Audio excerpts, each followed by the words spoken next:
Merci à toutes et à tous d'être là. Merci à tous les trois d'avoir accepté de participer à cette table ronde. Je vais vous présenter les intervenants rapidement. Vous pourrez compléter ma présentation si ce n'est pas suffisant. Et puis après, je donnerai la parole tout d'abord à Juliette Andro pour situer la question de l'enseignement en milieu interculturel de manière un peu plus générale, à la fois par rapport à sa propre expérience, puisqu'elle est professeure agrégée d'histoire, diplômée de Sciences Po, autrice et notamment autrice de manuels scolaires, directrice de collection d'ouvrages et coordinatrice pédagogique, c'est pour Nathan, c'est ça donc connaît très très bien cette question de l'enseignement de l'histoire notamment. Et elle a été aussi coordinatrice et enseignante au lycée Camissé et coordinatrice du micro-lycée de Paris. Donc, a été confrontée à différents types de situations et toujours en lien avec des enseignants. Dina Mengistu, tu nous arrives des États-Unis, mais tu vis à Paris actuellement. Tu es écrivain, diplômé de Columbia University, auteur de plusieurs livres qui sont traduits en français aussi, d'ailleurs. The Beautiful Things That Heaven Bears, How to Read the Air and All Our Names. Et tu es titulaire de la chaire, alors là, il faut que je prenne mes notes, John D. et Catherine T. MacArthur, Professor of the Humanities at Bard College. Et donc, tu vis en France depuis plusieurs mois.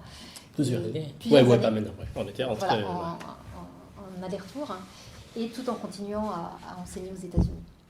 Et Christophe, je ne sais pas s'il y a besoin de te présenter ici, tu es historien, directeur d'études à l'école des hautes études en sciences sociales, tu as été recteur de l'Académie de Caen, tu as été conseiller à l'Élysée pour l'éducation, l'enseignement supérieur et la recherche. Tu as été Le président Hollande, hein. Oui. Oui, on peut préciser de 2015 à 2017, c'est ça ? Oui. Et puis après, tu as enchaîné avec une autre présidence qui était celle de cette honorable institution, de l'École des hautes études en sciences sociales, dont tu as été président jusqu'il y a quelques mois en novembre.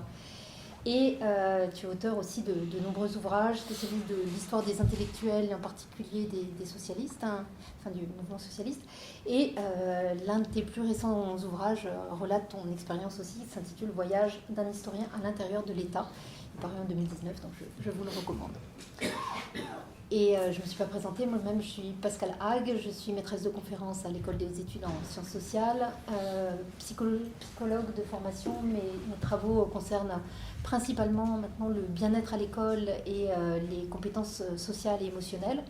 Et je suis à l'origine d'un réseau qui vise à tisser davantage de liens entre, je l'ai dit tout à l'heure, entre la recherche et la pédagogie, et à associer l'ensemble des acteurs. Et je suis contente de voir aussi un certain nombre de parents d'élèves dans la salle pour transformer l'éducation ensemble, parce que ça ne se fera pas sans les parents d'élèves et sans l'ensemble des acteurs.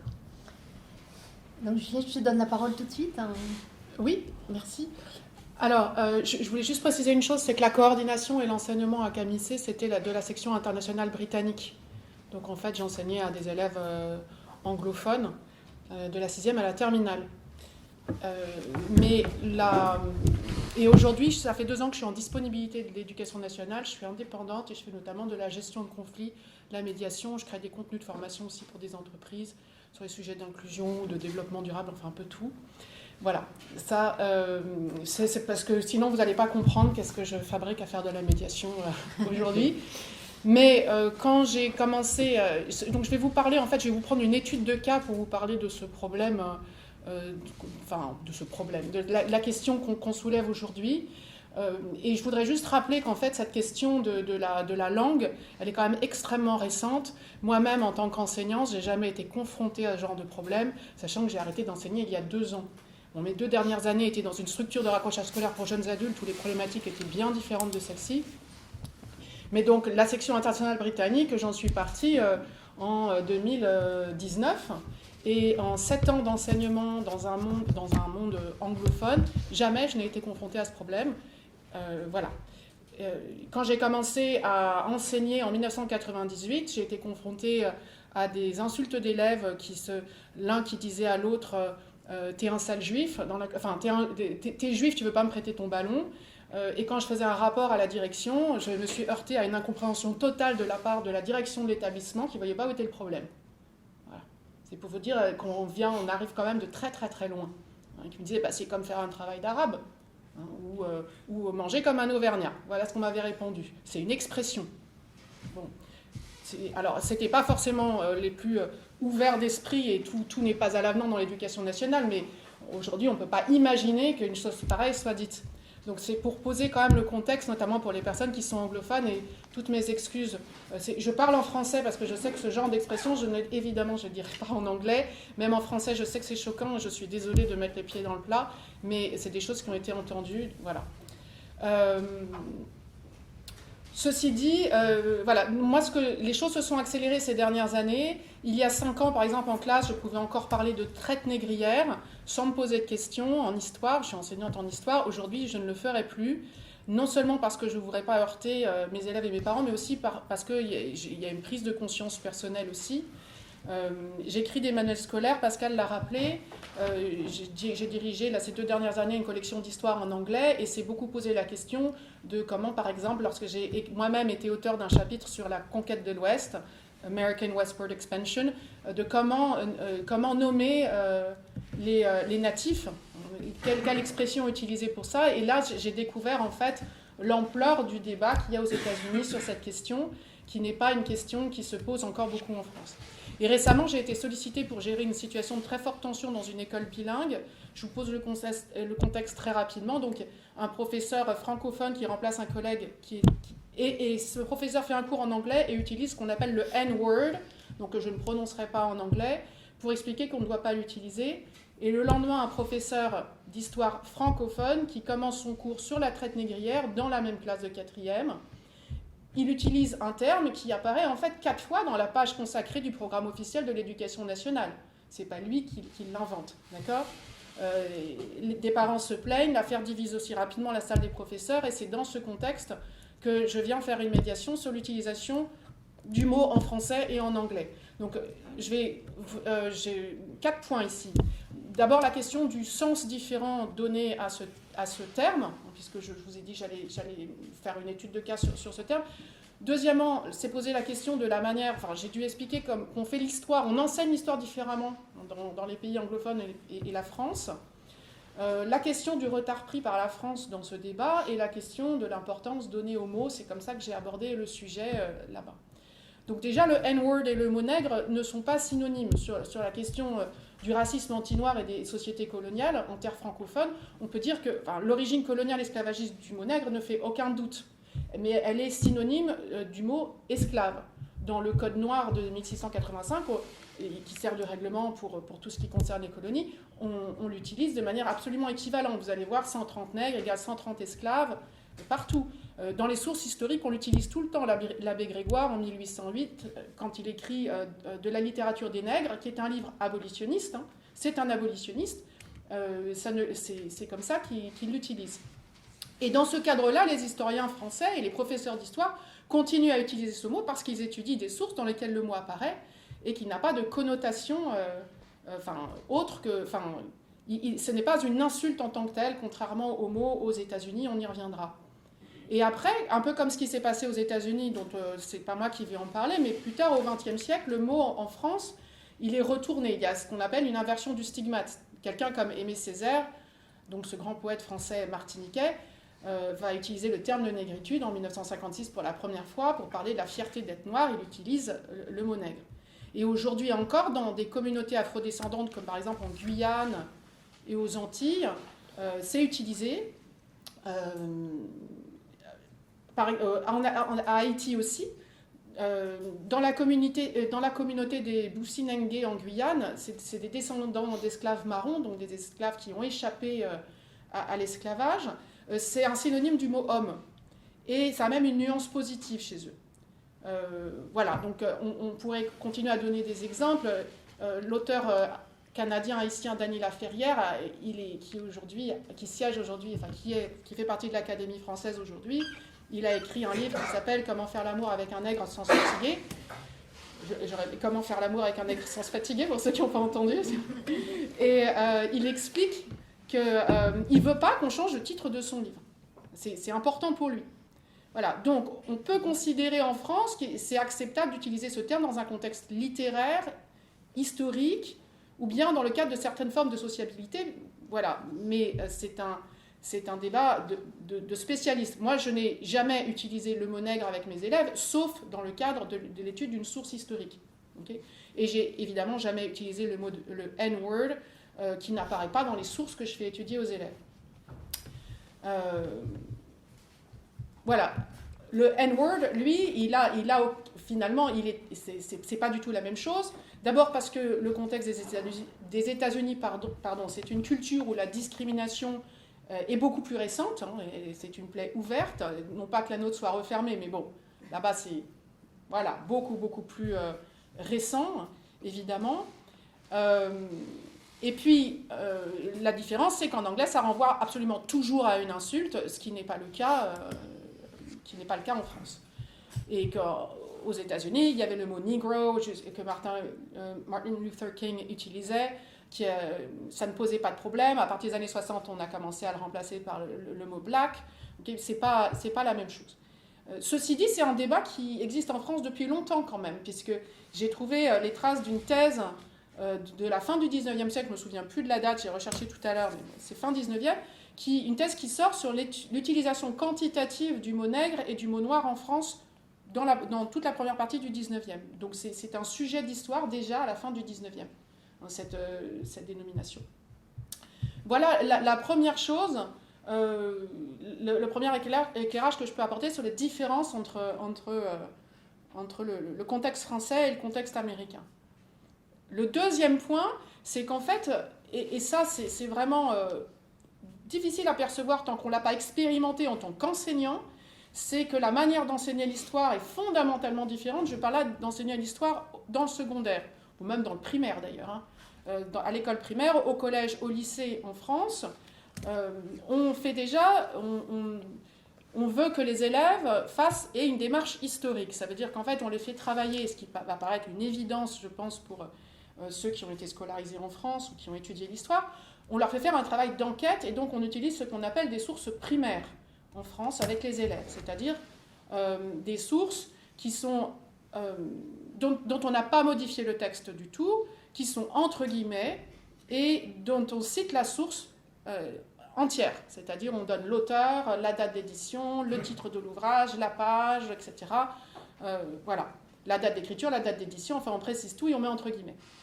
Moi, ce qui m'a vraiment frappé quand j'ai commencé à enseigner dans un contexte biculturel, et donc que j'ai découvert les manuels britanniques essentiellement, c'est que ce qu'on proposait aux élèves, c'était des sources, soit des sources secondaires, donc c'est-à-dire en fait des textes d'historiens qui parlent du sujet, mais pas des archives, ou bien alors des sources primaires, mais adaptées, c'est-à-dire réécrites, simplifiées, qui ne sont pas entre guillemets, et pour lesquelles parfois on ne connaît même pas l'auteur. C'est-à-dire on va avoir un texte, et puis on va avoir en bas écrit « Témoignage d'un esclave ».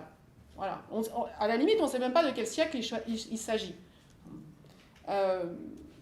Parfois, on peut retrouver la source, parce que pour écrire mes manuels scolaires d'histoire en anglais, qui sont quand même destinés à un public français, puisque c'est pour des sections européennes, je ne sais pas si vous savez ce que c'est qu'une section européenne, donc c'est des élèves de lycée français qui ont en plus des cours d'anglais en plus et des cours d'histoire en anglais, mais qui sont francophones. Il faut avoir une démarche de professeur français si vous voulez vendre le livre à des enseignants français de toute façon. Donc, parfois, quand je trouve une source comme ça, réécrite, simplifiée pour les élèves anglophones, c'est tout un travail un travail d'historien, pour aller remonter à l'origine et retrouver la source et la réutiliser avec ses guillemets, avec tous les éléments qui permettent de l'identifier parfaitement et de la publier comme ça pour que les professeurs français puissent s'en saisir. Donc vous voyez déjà, il y a cette différence culturelle vraiment importante. Et ça, c'est quelque chose vraiment, je pense que c'est vraiment très important de le garder en tête. Le troisième point sur lequel je voudrais insister, c'est que la France est très en retard sur ce sujet. C'est-à-dire, il y a le débat, on ne s'est pas vraiment encore saisi de ce débat sur le mot nègre. Quand j'ai préparé ma médiation, j'ai appelé Pierre-Yves Boquet, que je connais personnellement, qui est le directeur de la Fondation pour la mémoire de l'esclavage à Pointe-à-Pitre, en Guadeloupe.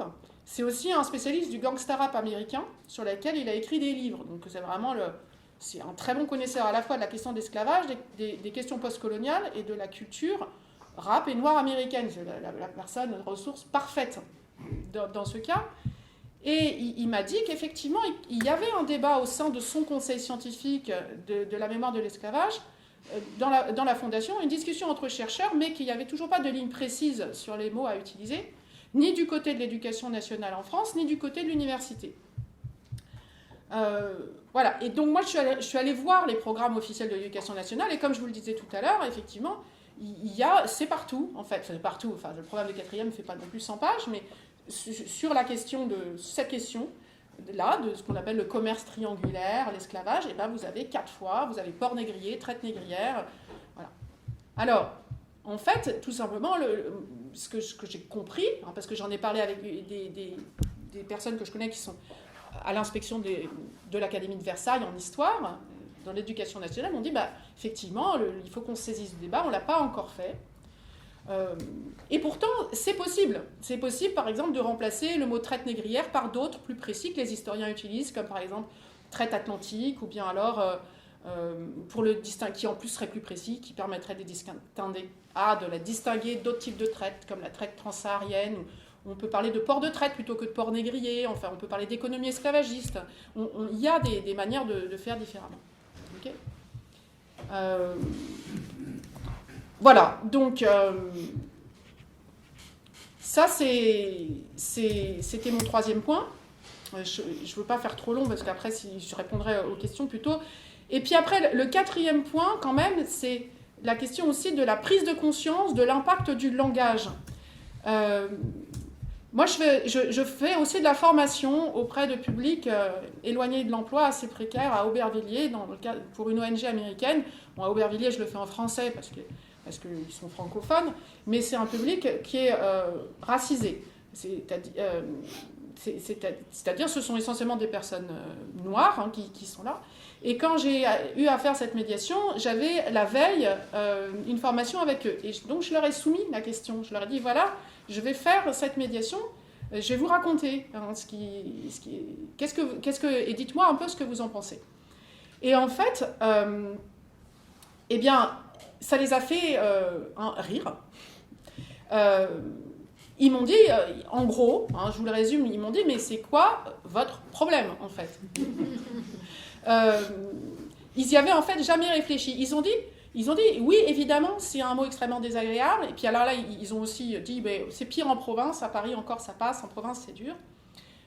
Mais ils ne voyaient pas trop où est le problème. Nos problèmes se situent ailleurs. Alors, je leur ai expliqué tout ce que je viens de vous dire. Je leur ai expliqué surtout quelque chose dont je n'ai pas encore parlé. Je leur ai dit, voilà, moi j'ai fait mon Master 2 à Sciences Po sur la logique, sur les violences extrêmes, avec un politologue qui s'appelle Jacques Semelin, qui a écrit un livre qui s'appelle Purifier et détruire, dans lequel il compare la logique génocidaire qui s'est mise en place. Il compare le génocide des Juifs, celui qui a eu lieu au Rwanda, et celui en Bosnie. Et il montre qu'en fait, la première étape de la logique génocidaire, c'est d'abord l'utilisation du langage. Que le langage est performatif et qu'on commence d'abord par déshumaniser la personne qu'on va ensuite exterminer en la nommant, par exemple, en la traitant de cafard, de rat, de cochon. Et finalement, à force, en fait, on finit par... Voilà, qu'est-ce qu'il reste à faire une fois qu'on a identifié ces personnes comme étant à exterminer l'étape suivante, c'est la purification.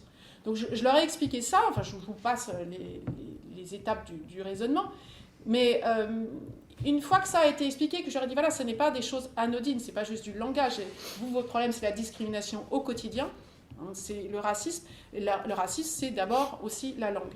Et ils étaient d'accord, évidemment, mais pourquoi je vous raconte ça? C'est pour vous montrer qu'en fait, il n'y a pas eu non plus ils n'ont pas non plus été habitués, ça n'a pas été enseigné, en fait, en France encore, le fait que la langue, que les termes qu'on utilisait, avaient ensuite un impact sur les situations. Et pour finir, je dirais qu'il y a des sujets sur lesquels on est quand même plus avancé. La question du sexisme, par exemple, il y a des choses même sur la question du handicap.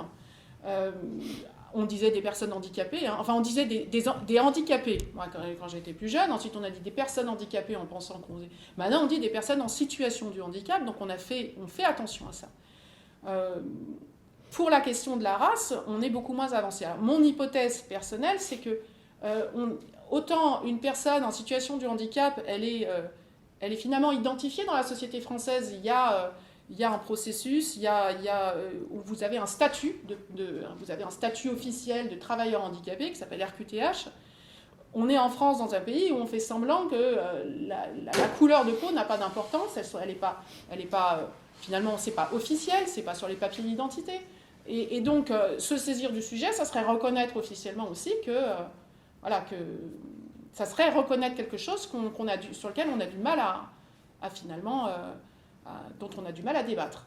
Et je terminerai en disant que d'ailleurs, beaucoup de gens encore aujourd'hui, quand ils veulent désigner une personne noire en France, disent que la personne est black, hein, comme si c'était... Enfin, parce qu'il y a encore une certaine gêne finalement. Hein, voilà. Ça fait sourire madame au premier rang. Vous êtes d'accord avec ce que je dis? Je suis tout à fait d'accord. Voilà. L'histoire du black et l'histoire de ne pas pouvoir dire le mot noir et de ne pas pouvoir dire le mot nègre, on l'entend et on le vit. Voilà, c'était l'expérience que je voulais partager avec vous et je laisse la parole à mon voisin. Ah oui. Je crois, ou à mon... Ce que je vous propose, c'est effectivement de réagir en même temps, si vous le souhaitez, mais que Lénaou, tu puisses présenter justement ton point de vue sur et peut-être... cette question. Bon, pardon-moi, je vais dire, c'est un peu plus simple, je vais dire tout en anglais, mais si ça te dérange vous, aussi je peux faire une traduction entre le français et l'anglais, mais quand il y a des choses un peu compliquées, c'est beaucoup plus simple pour moi de dire ça directement en français. Est-ce qu'il y a quelqu'un qui ne comprend pas du tout l'anglais? Parce que sinon, I think it's better if you speak If your I own speak, language, yeah. okay. Ça va? Okay. Bon, maybe I wanted to take a step back and continue this conversation, which begins with the problem of maybe one word, but behind that problem of that one word, there's obviously a larger debate, which is centered very deeply in the United States right now, which is moving like a storm to France, and that and the way we imagine and construct that change in cultural attitudes and shifts, I think is essential to how we frame this conversation about both the use of one individual word, but again, this larger idea of where and how our pedagogical practices can change and are changing as a result of that. Right now in the U.S., we have a very shorthand term for that. We call it woke. You see the wokeism. On the other side, you have the anti-wokeism. And we've reduced this very complicated reality to two very, very simple terms. And we have on the one side a woke idea and on the other side the anti-woke. No, the two are supposedly at war with each other. There are many problems with that, one of which I think is that it reduces a very complex set of ideas to very simple binary terms. And pedagogically, there's nothing more destructive than carrying those ideas into a classroom where things are either black or white, or something can't be said or can be said, where students who ask for, or parents who ask for something are either wrong or right. There are certain things that we do in the United States, though, that I know are very different from here. We know racial identities. We track the numbers. So I thought maybe I would share numbers with you that I don't think you would be able to access. As a professor at Bard College, I was a part of a study where we gave a survey to not only our students, but a survey that went national to students around the country to understand the impact of racial identity, of discrimination inside of the classroom. And the survey was conducted at colleges all across the country. And one of the things we understand from that are there are very different experiences that people have when it comes to these terms, and those experiences are essential to the way they experience that classroom space, especially obviously for young students. So if we look at really across the United States, 94% of students agree that the idea of diversity, of multiculturalism, is very important to their experience in the classroom. At the same time, 67% of them, only 67%, are comfortable sharing their views on those issues. 15% of students are actually uncomfortable saying anything about how they might feel or perceive issues of diversity, of race, of socioeconomics. So within this framework of 94% who know this is valuable, you have a surprisingly large number of students who feel like they don't know how to talk about these issues or that they can't talk about these issues. At the same time, when you begin to break down those numbers into racial categories, and we ask students how many of them have heard racially insensitive comments spoken around them, not necessarily that they've said it, but that they've just experienced it or heard it. Among black students, 41% of them said that they often have or regularly hear racially insensitive comments. When you break that down to Hispanic students, the number goes down to 27%. When you break it down to Asian and Asian American students, it goes down to 15%. When you break it down to white students, it goes down to 11%. You have a 400% gap in terms of the experiences that the students have when they come into the classroom of how they've understood, lived their racialized identities. 11% of white students have never experienced or heard somebody say a racial term or have had a negative racial experience, or at the same time, 41% of black students have.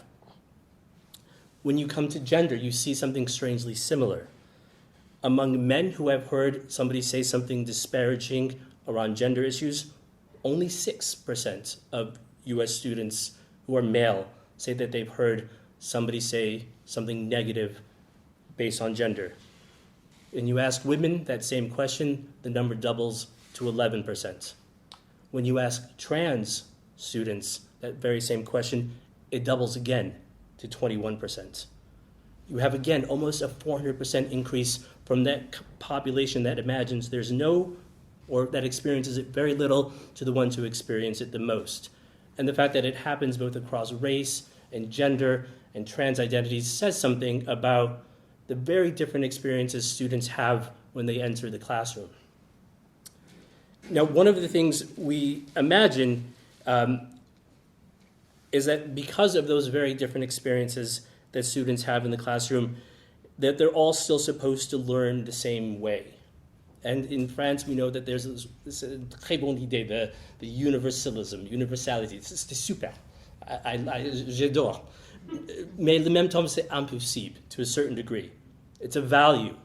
But how do you also have a value that says everybody is supposed to participate in the same idea, but yet you have a certain part of your population that has a very different experience before they've ever even walked into the classroom? How do we create, and this is a challenge we still continue to debate in the US, how do we create a pedagogical framework that allows for those different experiences to be both respected and understood, while at the same time still trying to acknowledge the fact that we want our education to be universal. We want our students to share in a set of values without which it's impossible to construct something as complicated as a multicultural state. The one challenge that we have right now, though, is because we have framed this debate between very opposing sides, between a woke and an anti-woke. We end up in a system where if you believe you are offended, if you believe that certain terms and words are problematic, to say something about that puts you into one category. If you believe that those terms should be preserved and everyone has the right to say them, then you belong into another. Rather than sitting comfortably in this world where there's two opposing sides, I think it's more interesting to begin to ask, well, how is even the idea of woke, the idea of asking for a change rather than resisting it, it doesn't mean to embrace it, is in fact a part of speech, right? The very idea of asking for change, of asking for somebody to shift in their cultural attitudes, in every other context, in any political context, we imagine that to be what we want students to do. When we have a protest going on because of the change in retirement, il n'y a pas quelqu'un qui dit, ah oui, they want to cancel Macron. There's no use of that term. When there was boycotts against South Africa, no one said they want to cancel South Africa. We understood those to be legitimate forms of political speech. If students say, and again, this isn't to agree with that, but if there's an opposition that says, c'est impossible d'utiliser cet mot, rather than responding, c'est le wokism, how do we understand that challenge as part of a political speech? How do we understand that discourse as an action to respond or not to respond? It doesn't mean you agree with it, but it also doesn't mean that you have to think of it as some enormous shift or challenge to an authority, right? That is always speech. To ask professors, teachers, institutions to change the way they think and use a word is part of a political process, and it's part of a political discourse. Whether or not that change happens, c'est pas les étudiants qui ont le pouvoir de changer ça, c'est le fac, c'est l'institution. The power still remains vested in the institutional authority. If the institutions begin to change their values, if they begin to alter the way they teach, the problem isn't that somebody asked them to change, the problem is the institution. If the institution believes in its values, if it believes sincerely in the universality of its education and the necessity of teaching difficult concepts in difficult words, rather than responding by, no, we will not do that, there's another more interesting question, I think, as well. How do we understand and listen to those concerns while still preserving our values? How do we begin to think about the challenges to this authority as part of a political discourse that we have to respond to intellectually, creatively, with more discourse, rather than trying to silence it or shut it down? At the same time, I think it's also important to recognize that within that earlier number, what we also see, of course, are students who are unable to talk to each other, that there is a type of self-censorship that happens. As we become more and more afraid of who has the right to say certain words, how do we continue to create a culture in which we understand that there are mistakes that will be made, that people's very different experiences means perhaps you will say something that might offend somebody, but that is part of the consequences and price of living in a complicated and multicultural reality. The difference now, we've always had these multiculturalities. The difference now is there's a part of the population that has more access to protest. That voices that were never able to say, I don't want to hear that, are actually able to say, I don't want to hear that. How do we accommodate those diverse and divergent opinions is the challenge, rather than obviously imagining that we stand on two very opposite sides. What we've done in the United States is destroy this discourse. We've made it so simple. We've made it so basic into an us versus them, woke versus anti-woke. Le débat, ça est en train de commencer ici en France, et j'espère que ce n'est pas la même chose. Parce que j'imagine que ça peut être un peu plus compliqué, un peu plus intéressant de ne pas rentrer dans la même façon de les États-Unis. So, bon, it's a conversation, so ouais. Thank you. Bien, je vais prolonger par quelques mots la réflexion qui s'est engagée. Comme vous le dites très bien, c'est une conversation qu'on doit engager. Et je pense que nul ici ne prétend disposer de la vérité sur des questions qui restent délicates. Je voudrais remercier Pascal. Quand il y a un problème, il faut qu'on en parle. Bon. Et je trouve que c'est la meilleure façon de procéder au regard de ce qui est en train, et qui m'inquiète aussi, comme vous, de se dessiner en France, c'est-à-dire de l'importation mécanique d'un débat qui vient d'ailleurs et qui est approprié de façon naïve et brutale dans le débat français entre soit tu es woke, soit tu es anti-woke. Voilà.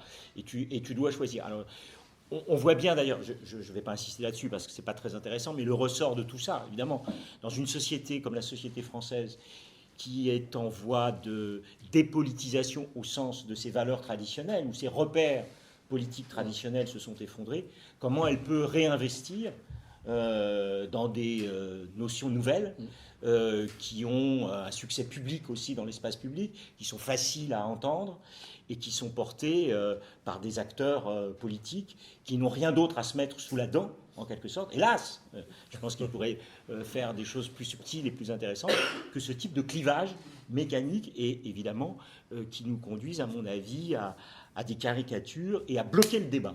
Et à bloquer le débat, parce que comme vous l'avez fort bien expliqué, c'est plutôt quelque chose qu'il faut prendre dans la nuance et la subtilité.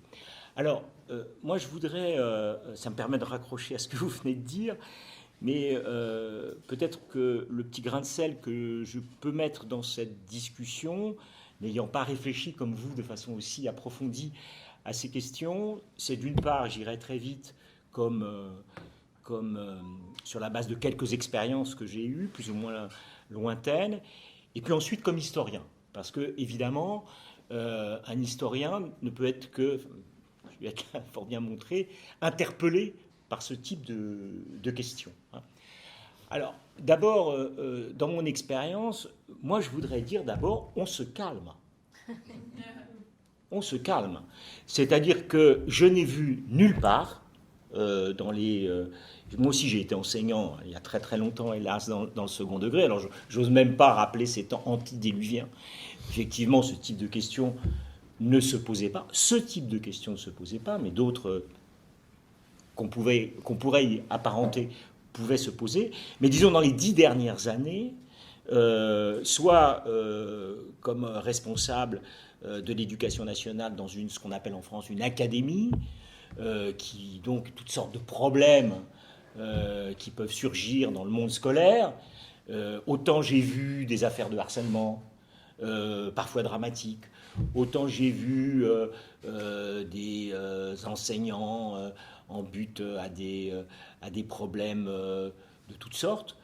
Autant ce type de problèmes-là, qui sont par exemple dénoncés par ceux qu'on appelle aujourd'hui les anti-woke, on a l'impression que la France est envahie par des gens qui s'opposeraient à la liberté de parole dans les classes. Je n'ai jamais, je dis bien jamais en 3 ans, rencontré de tels problèmes. Ça ne veut pas dire qu'il n'y en avait pas, mais ça veut dire en tout cas que les problèmes n'étaient pas massifs, qu'ils n'étaient pas portés à un tel niveau qu'un haut responsable de l'éducation nationale est à s'en saisir à ce moment-là. Bon.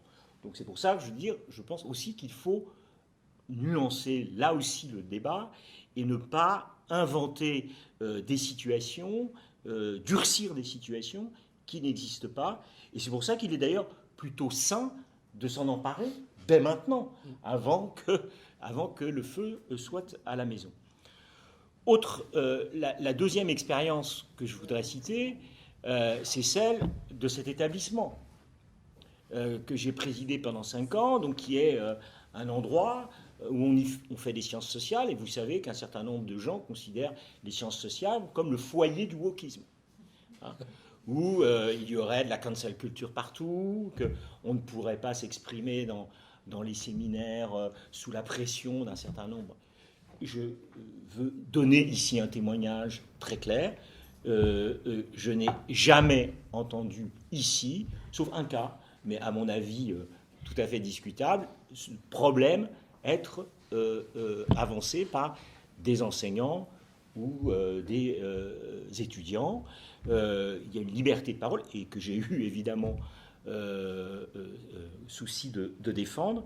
Mais là encore, une fois, je pense qu'il ne faut pas se raconter trop d'histoires. Encore une fois, ça ne veut pas dire qu'ailleurs, il n'y ait pas eu quelques cas. Il y a des cas, hein, et moi je serai toujours avec celles et ceux qui défendront la liberté académique, comme on dit aujourd'hui, de façon un peu abusive d'ailleurs, mais passons, la liberté académique, c'est-à-dire tout simplement la liberté d'enseigner, et d'enseigner évidemment avec intelligence. Voilà, alors ça c'est une chose très importante.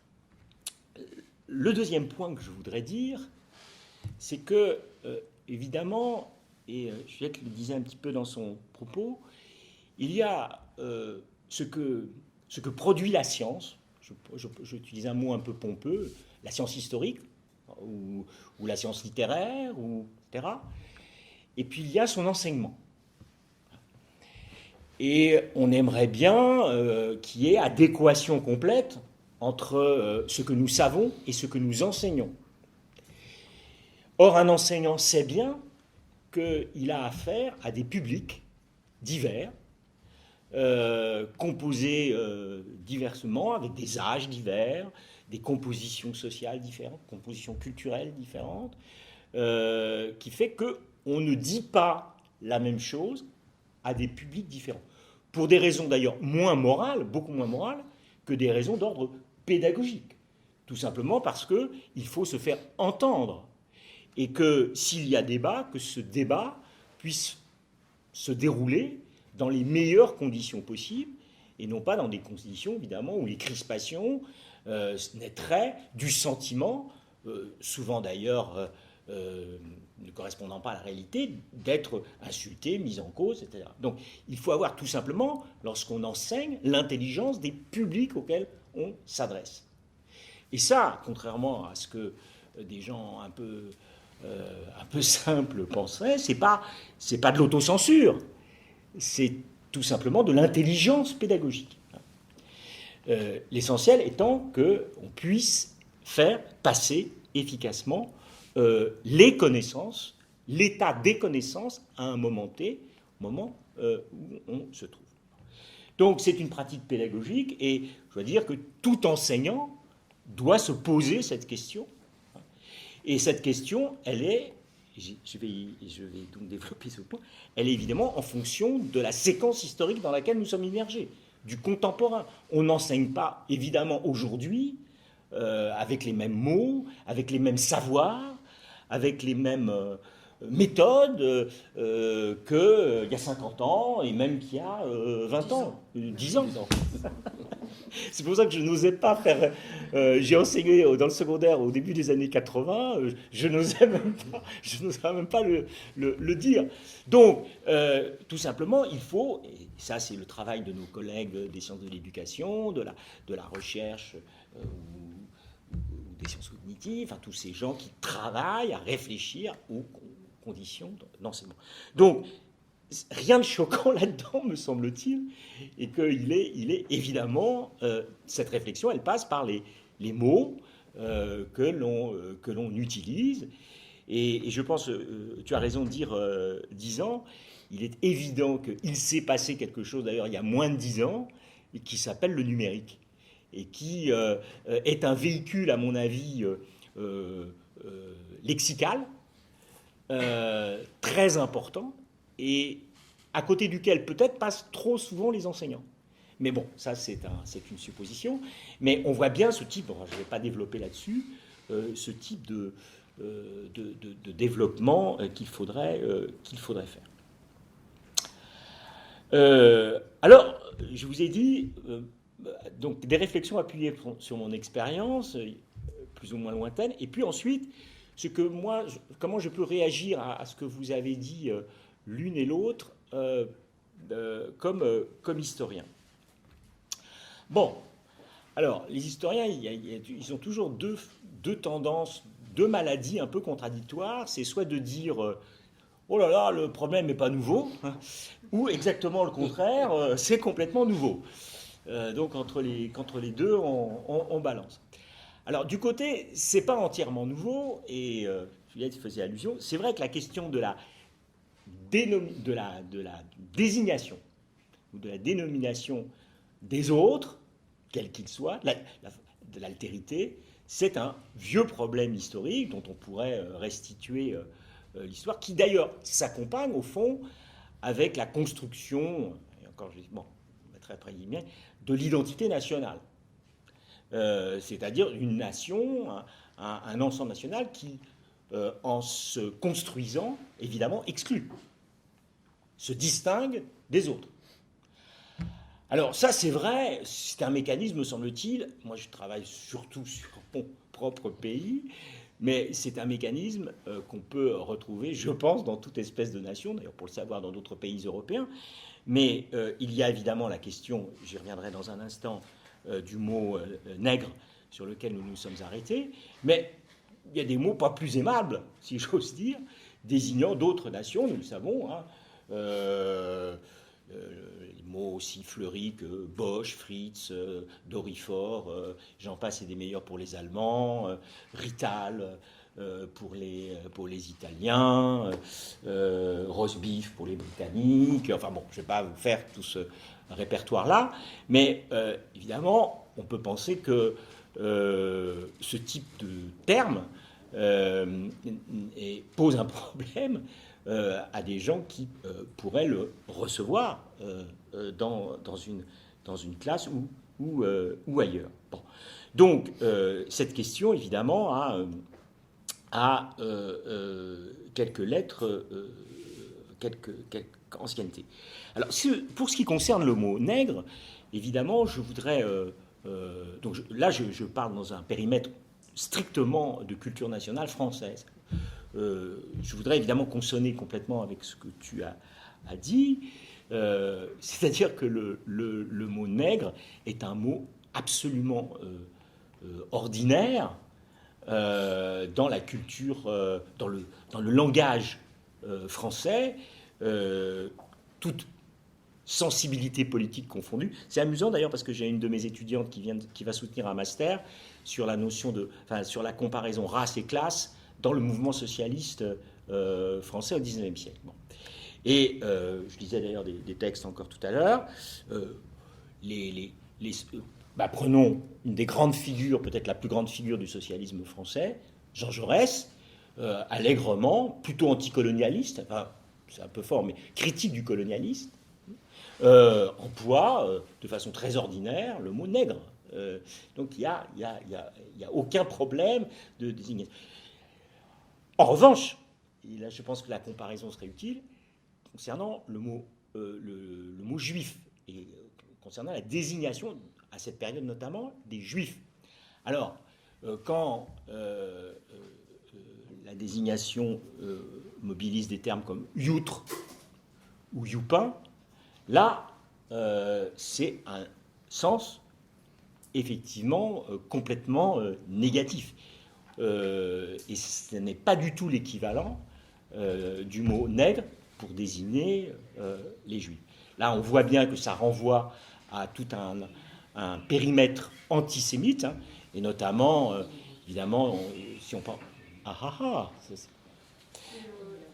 Qu'est-ce qui fait ça?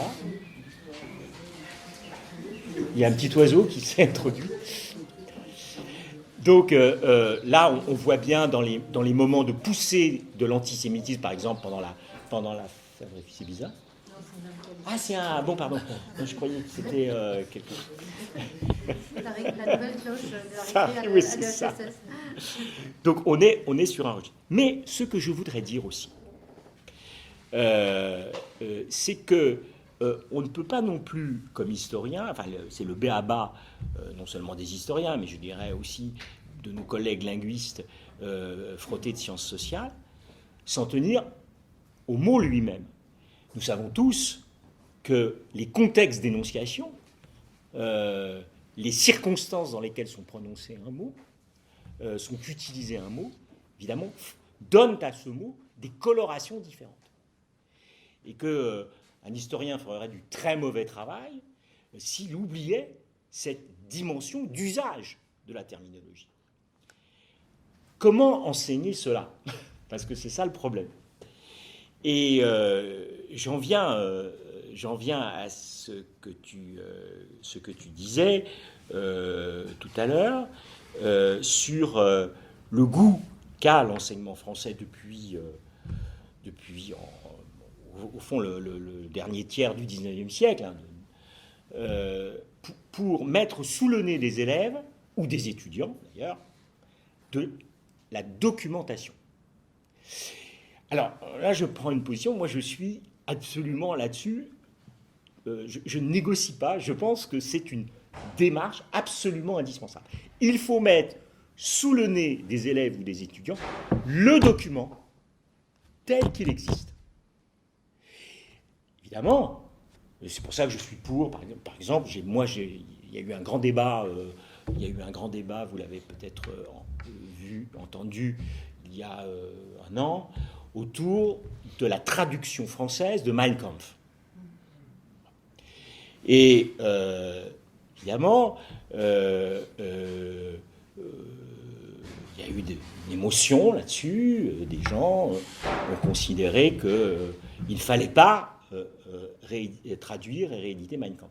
Évidemment, vous l'avez peut-être vu, c'est une édition scientifique d'un document, et non pas, je vais le dire d'une façon un peu provocante, excusez-moi, on n'a pas enlevé dans Mein Kampf tout ce qui est antisémite.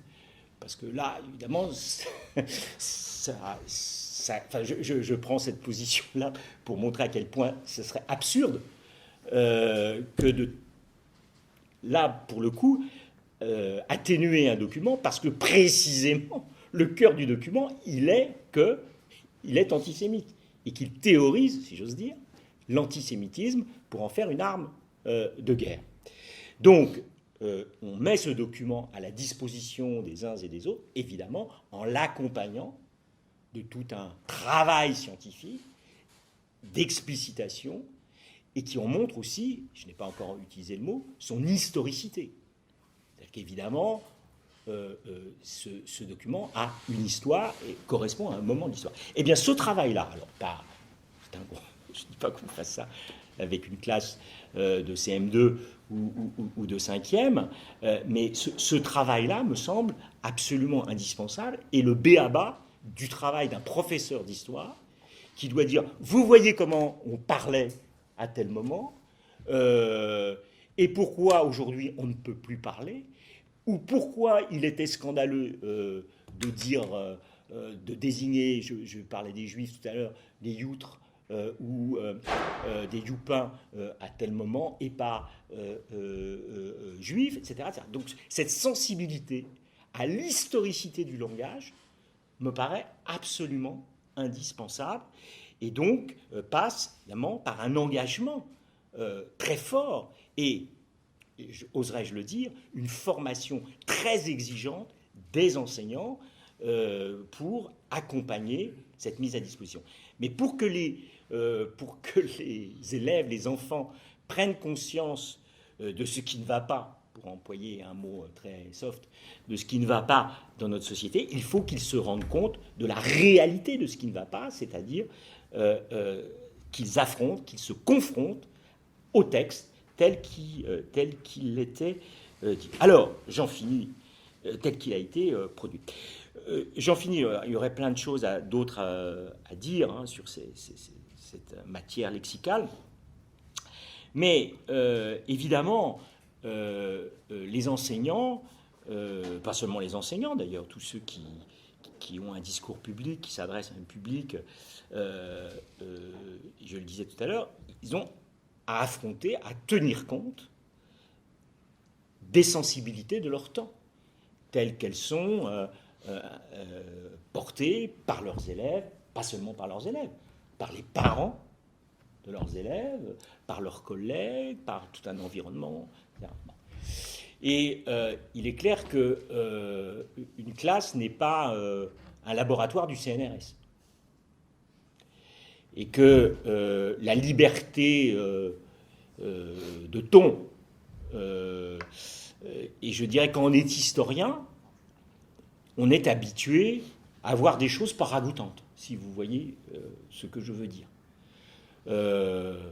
Moi, ça fait 30 ans ou 40 ans que je fais de l'histoire, j'ai lu, vu des choses ignobles.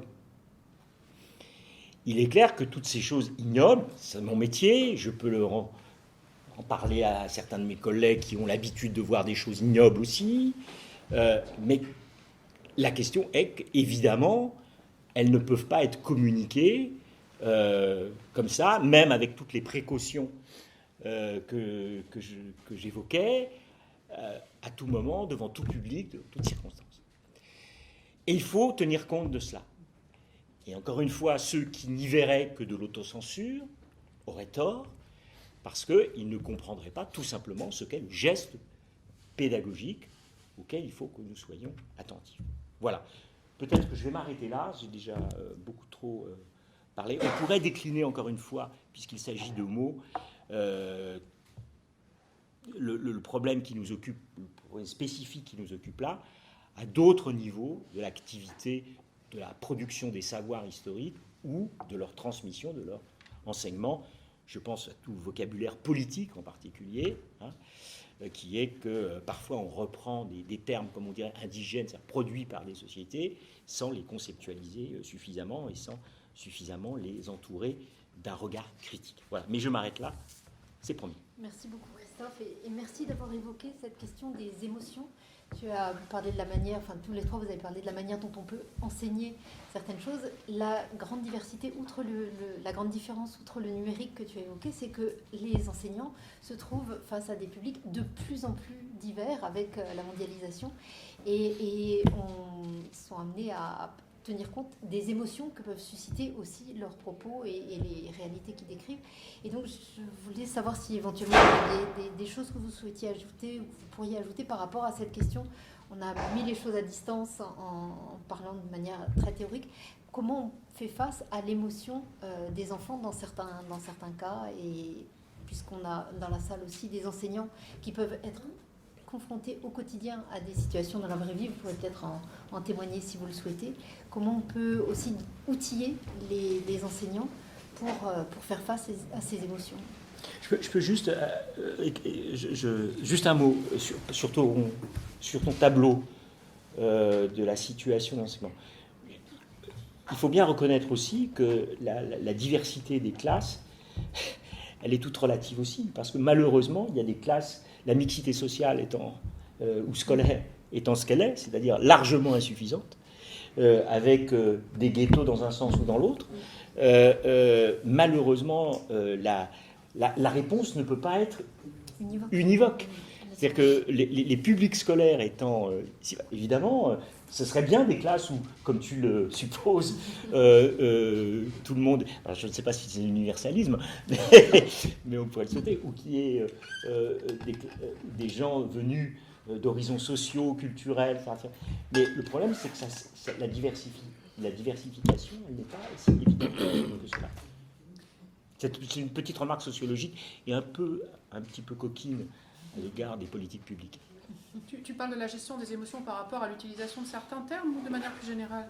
Ça peut être de manière plus générale, mais là, en l'occurrence, puisqu'on est parti de... Alors, je vais te dire quelque chose Bon, je suis en disponibilité, donc c'est pas grave, on s'en fiche, j'y retournerai pas. Sur mes dernières années d'enseignement, j'avais un public quand même assez éduqué, puisque j'étais en section internationale britannique, avec qui j'avais énormément d'heures de cours. Et j'ai arrêté de faire de l'éducation morale et civique, tout simplement. Et à la place, j'ai fait de la gestion de conflits, gestion des émotions, communication non violente, enfin toutes ces choses-là qui me paraissaient beaucoup plus importantes que de faire des leçons, de leur dérouler un programme avec un contenu disciplinaire qui pour moi n'est pas vraiment une discipline. Voilà, je vous le dis franchement. Alors, ça serait bien effectivement les outiller. Mais d'abord, il faudrait aussi outiller les professeurs, parce qu'une des choses, moi, en tant que professeur d'histoire géo, on parle à chaque fois qu'il y a eu un événement traumatique, on m'a demandé de prendre en charge les classes le lendemain. Ça a commencé quand j'avais 26 ans avec le 11 septembre. On m'a dit « Ah, mais Juliette, les profs d'histoire géo, c'est vous qui allez vous occuper des élèves ». Et puis ça a recommencé avec le Bataclan, avec Charlie Hebdo, et puis vraiment cerise sur le gâteau avec Samuel Paty. Je crois que c'est arrivé le vendredi de la sortie des cours. Oui.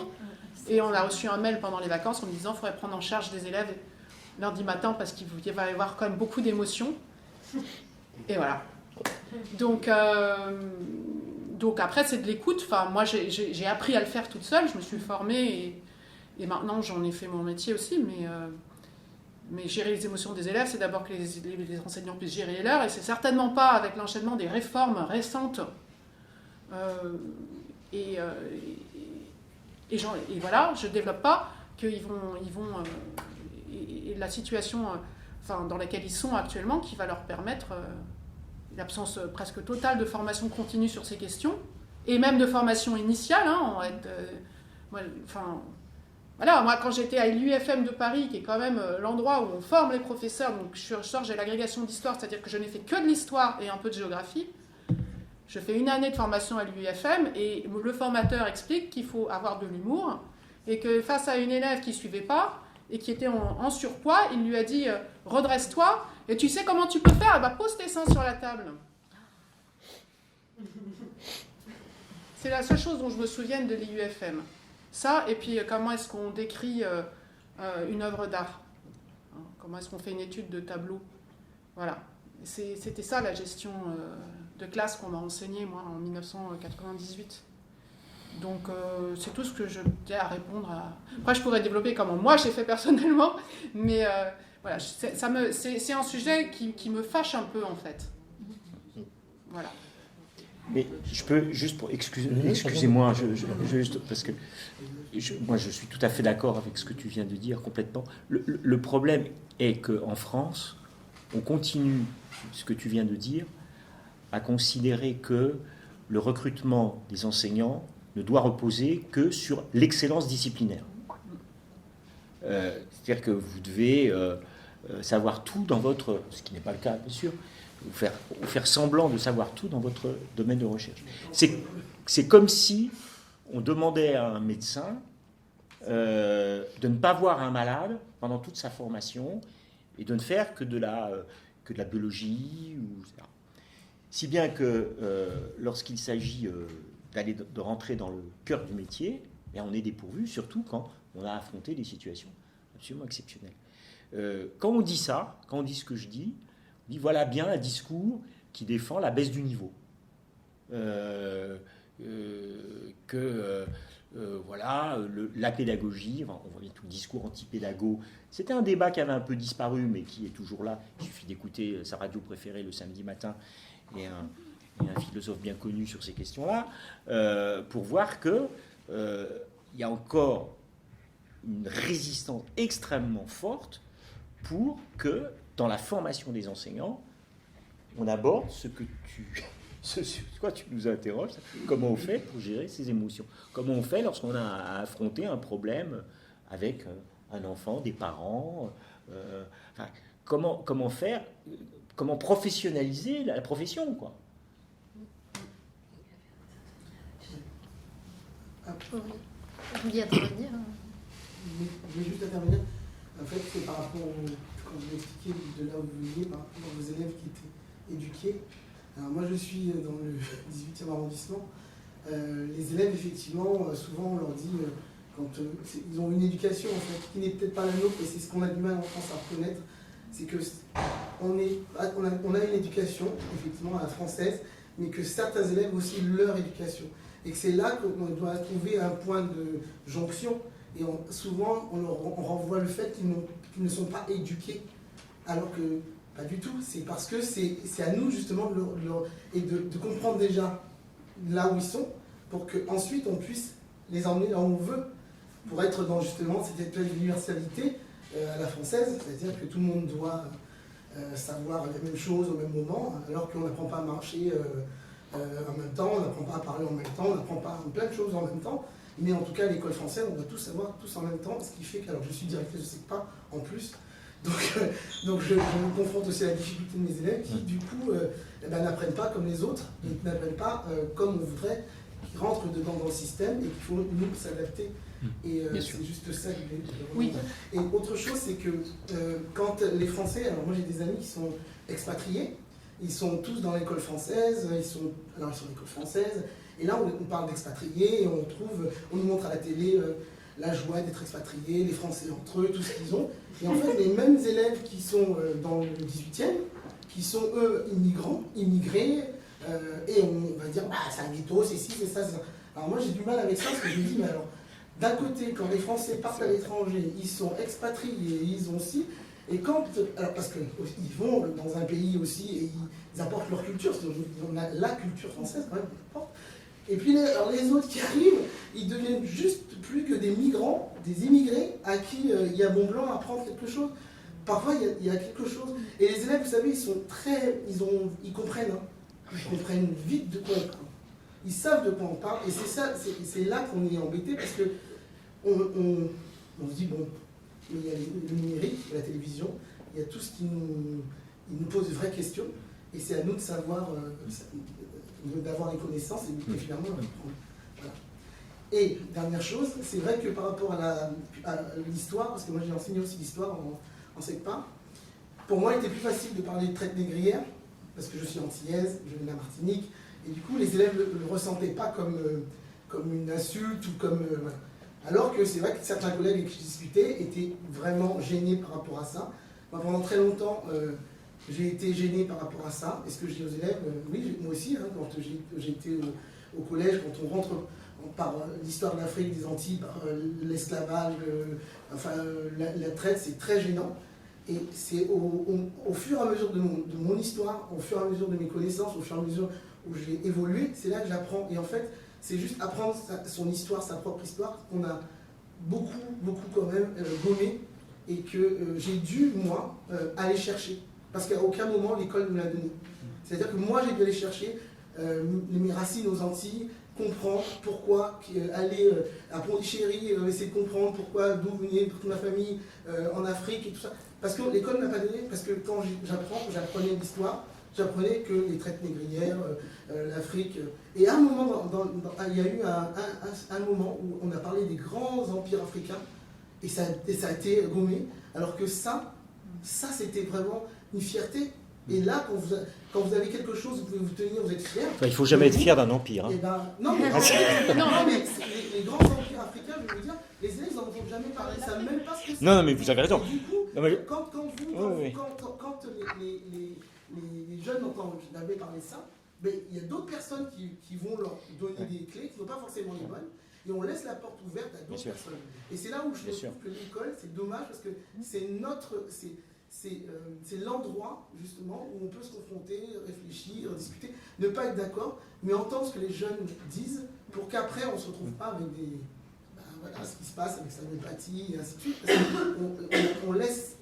On a laissé tellement de champs ouverts. Moi, je vois le devoir de mémoire des terminales. Mon fils était en terminale, devoir de mémoire.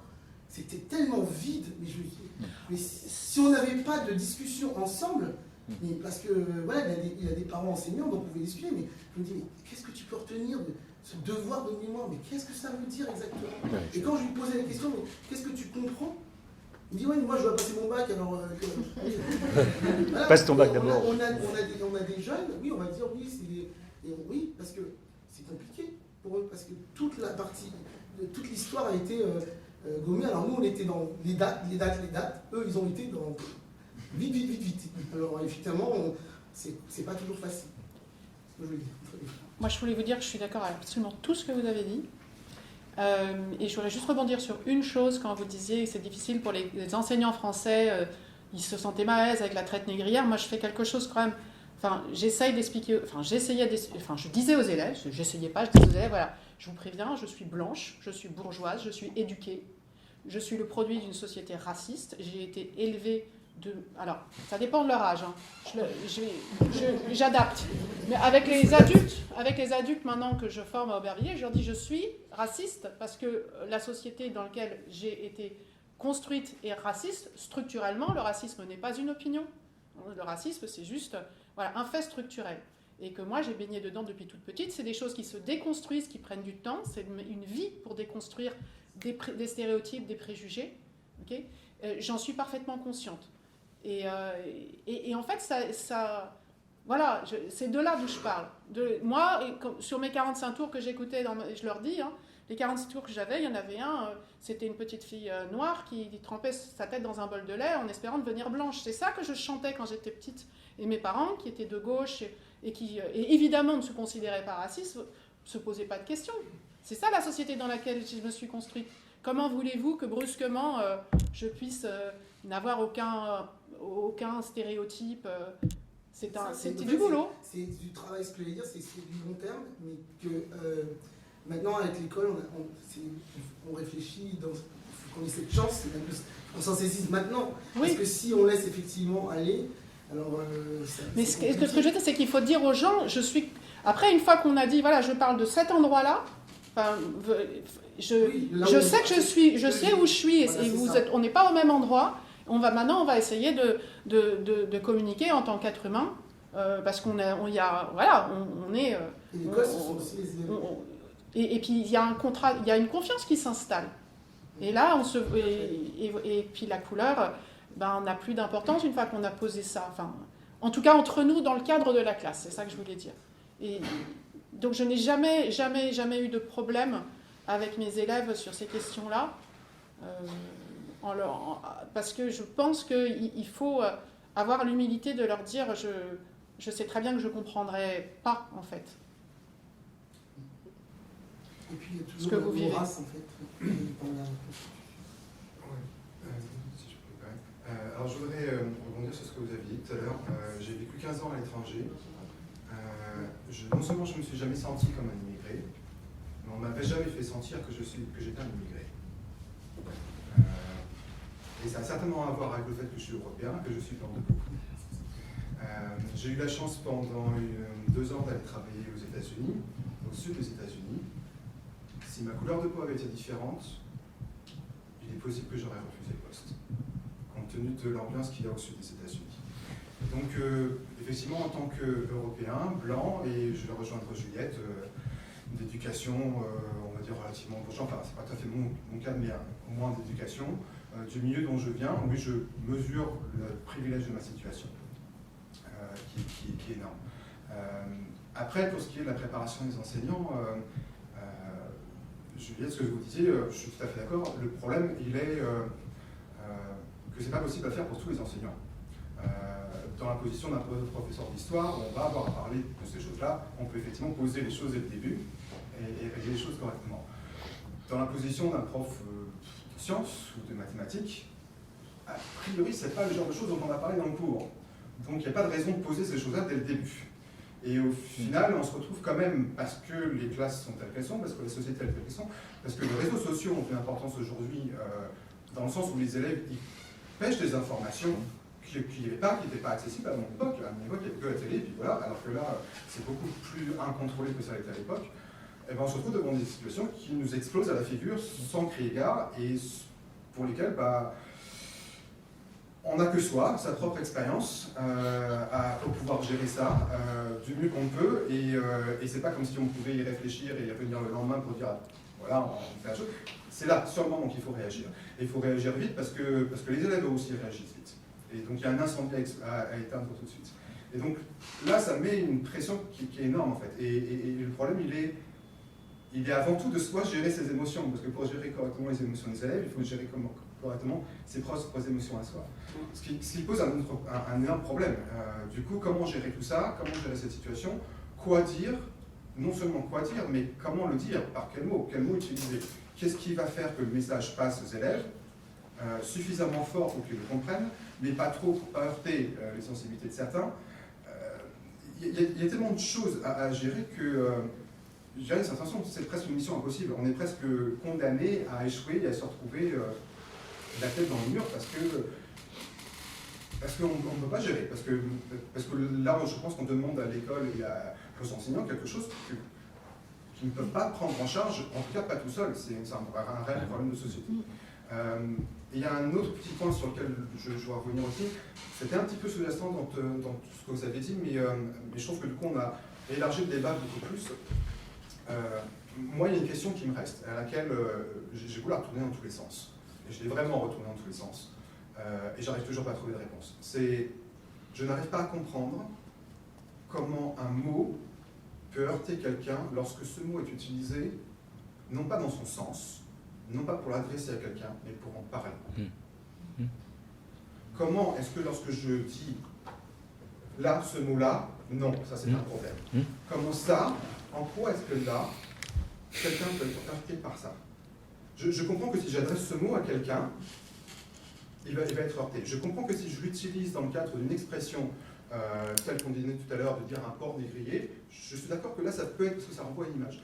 Mais lorsque je dis dans l'expression porc négrier, en quoi est-ce que là, il y a quelque chose? Est-ce que je me distance de ce mot? Et je vais utiliser un terme un peu technique, mais je ne parle pas du signifié, je parle que du signifiant. Et pour moi, je suis désolé, je suis mathématicien et de formation logicien.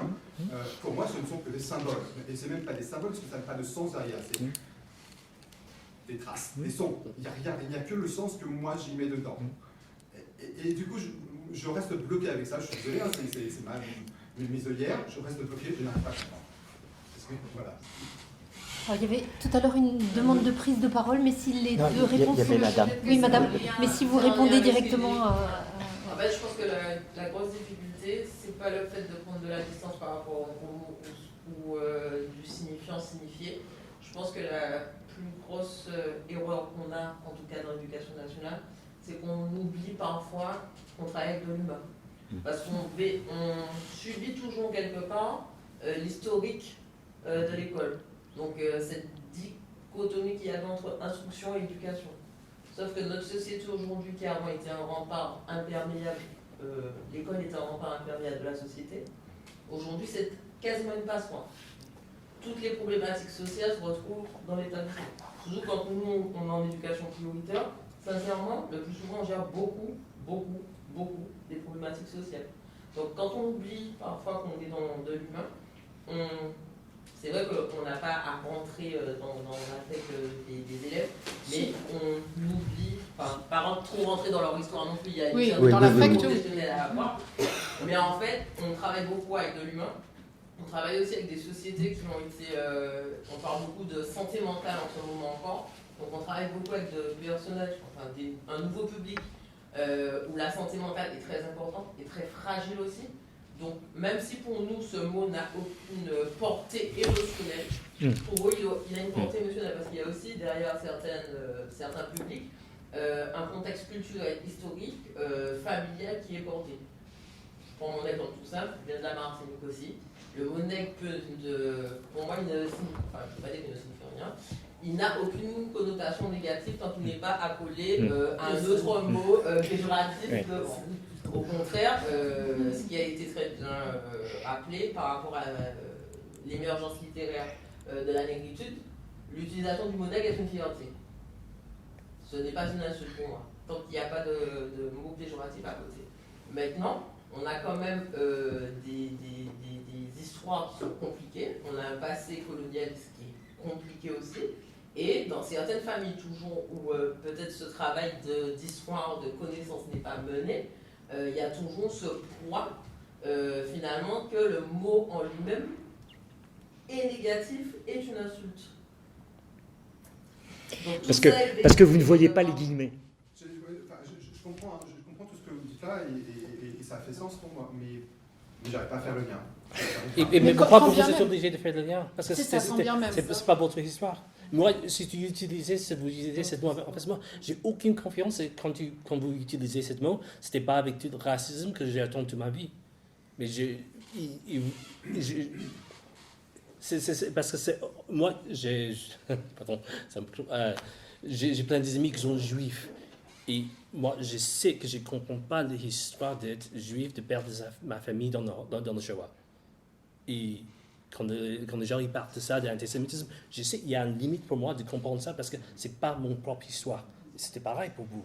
Ce n'est pas votre propre histoire. C'est bien de rester un peu humble, un peu humble, de dire, bon, c'est vrai, je ne comprends pas. Et ça reste aussi avec, si on met un document en face des étudiants, on se dit, bon, ça c'est des vraies histoires, ça c'est des vrais documents.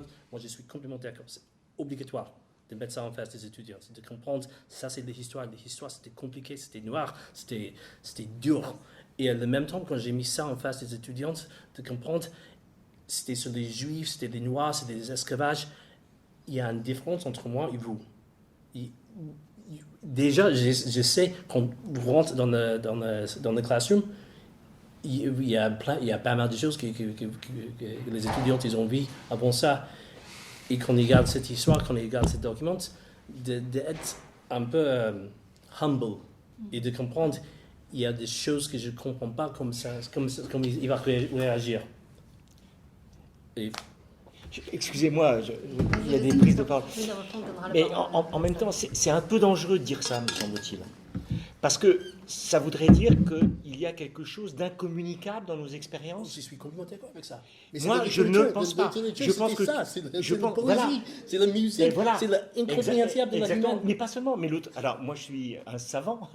Donc, je pense que l'activité intellectuelle, la science, doit nous permettre d'accéder à ce qui n'est pas nous. Nous sommes des humains tout de même.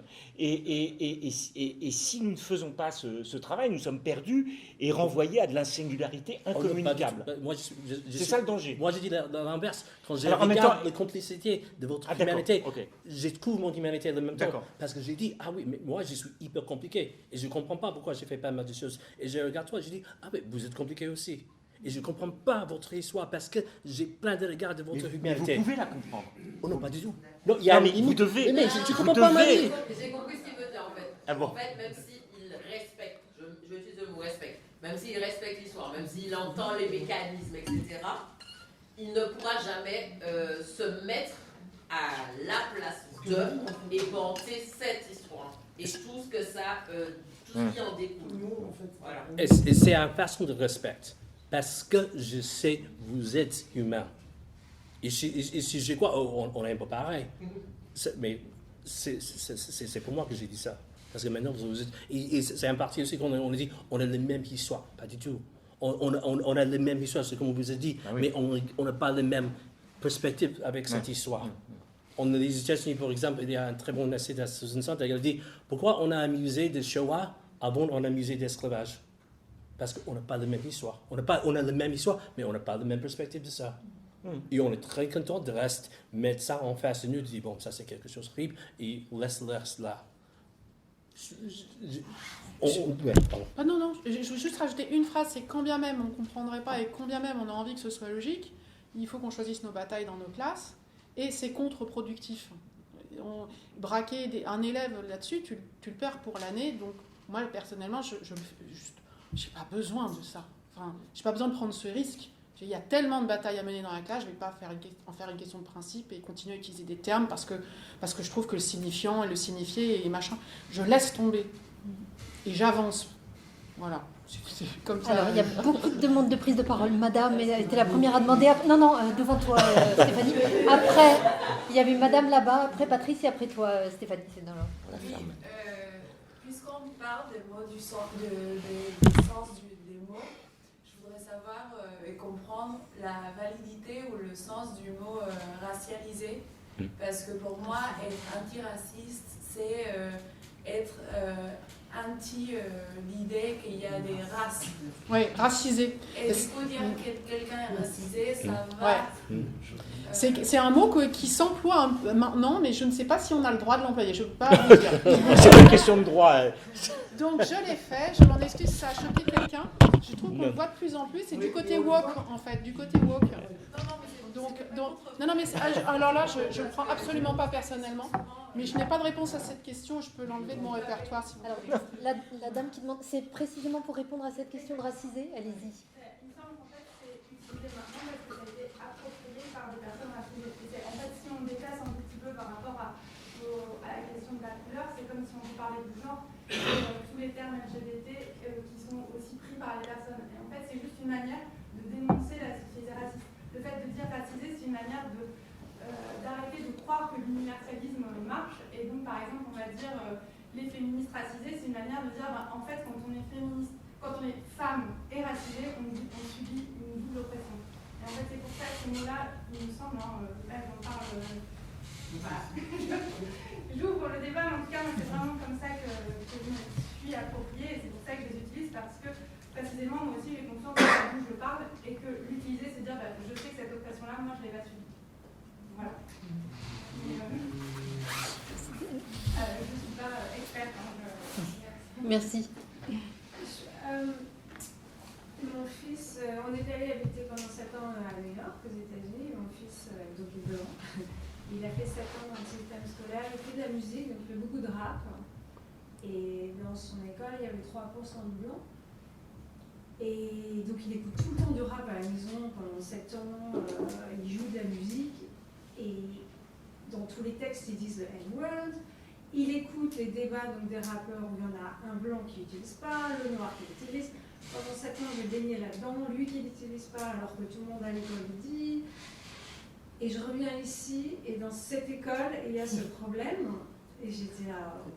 Et en même temps, je comprends, parce que nous, là-bas, aux États-Unis, c'était du 24-24. On arrive ici, mes amis qui travaillent chez Gallimard, ils sont là. Le N-word, c'est quoi?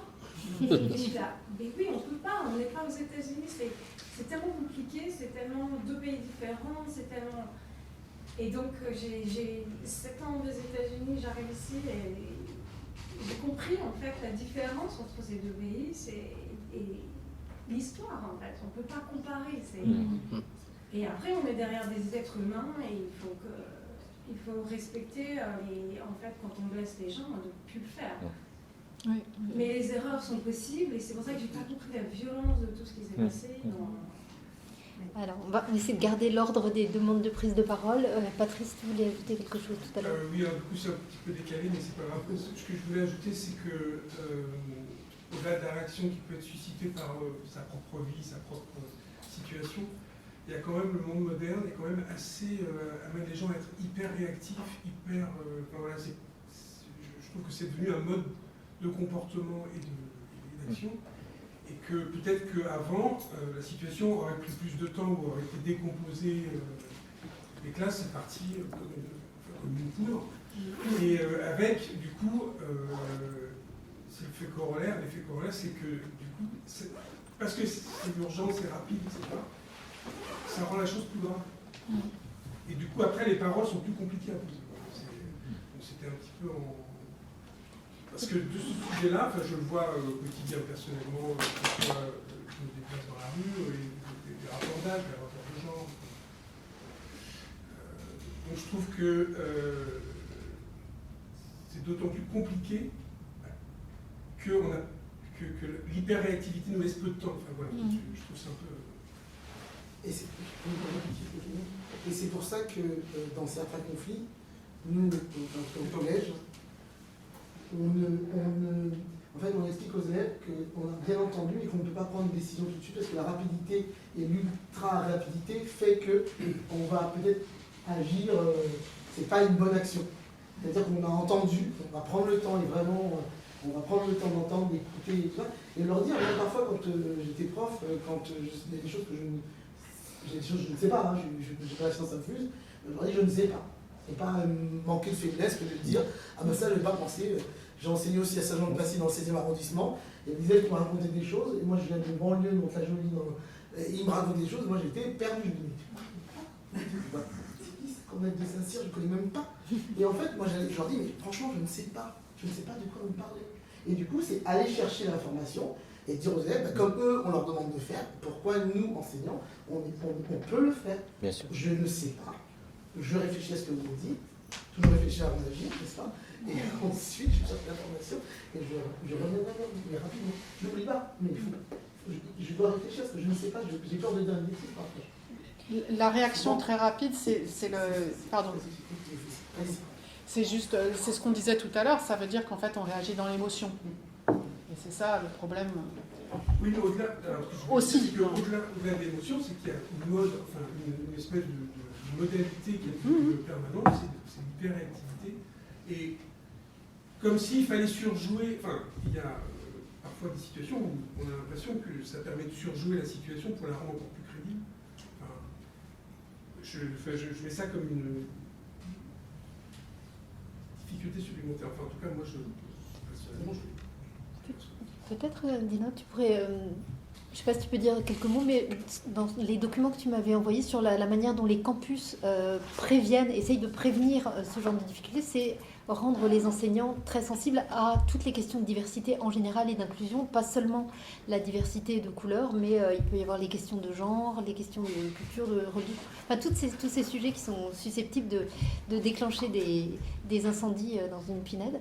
Et il y a des préconisations, j'imagine qu'il y a des formations aussi qui sont proposées. Si tu peux nous dire quelques mots sur la manière dont ça se passe aux États-Unis. Oui, mais on est au début de ça, parce que c'est très compliqué de faire une formation pour des étudiants, c'est-à-dire Bon, maintenant, on rentre, nous, dans l'université, ici dans le collège, dans le lycée, il y a 20 élèves, un qui arrive de banlieue, un qui arrive de 6e, de 7e, c'est n'importe quoi. Mais ils ont arrivé chacun avec son propre histoire, avec plein de différences.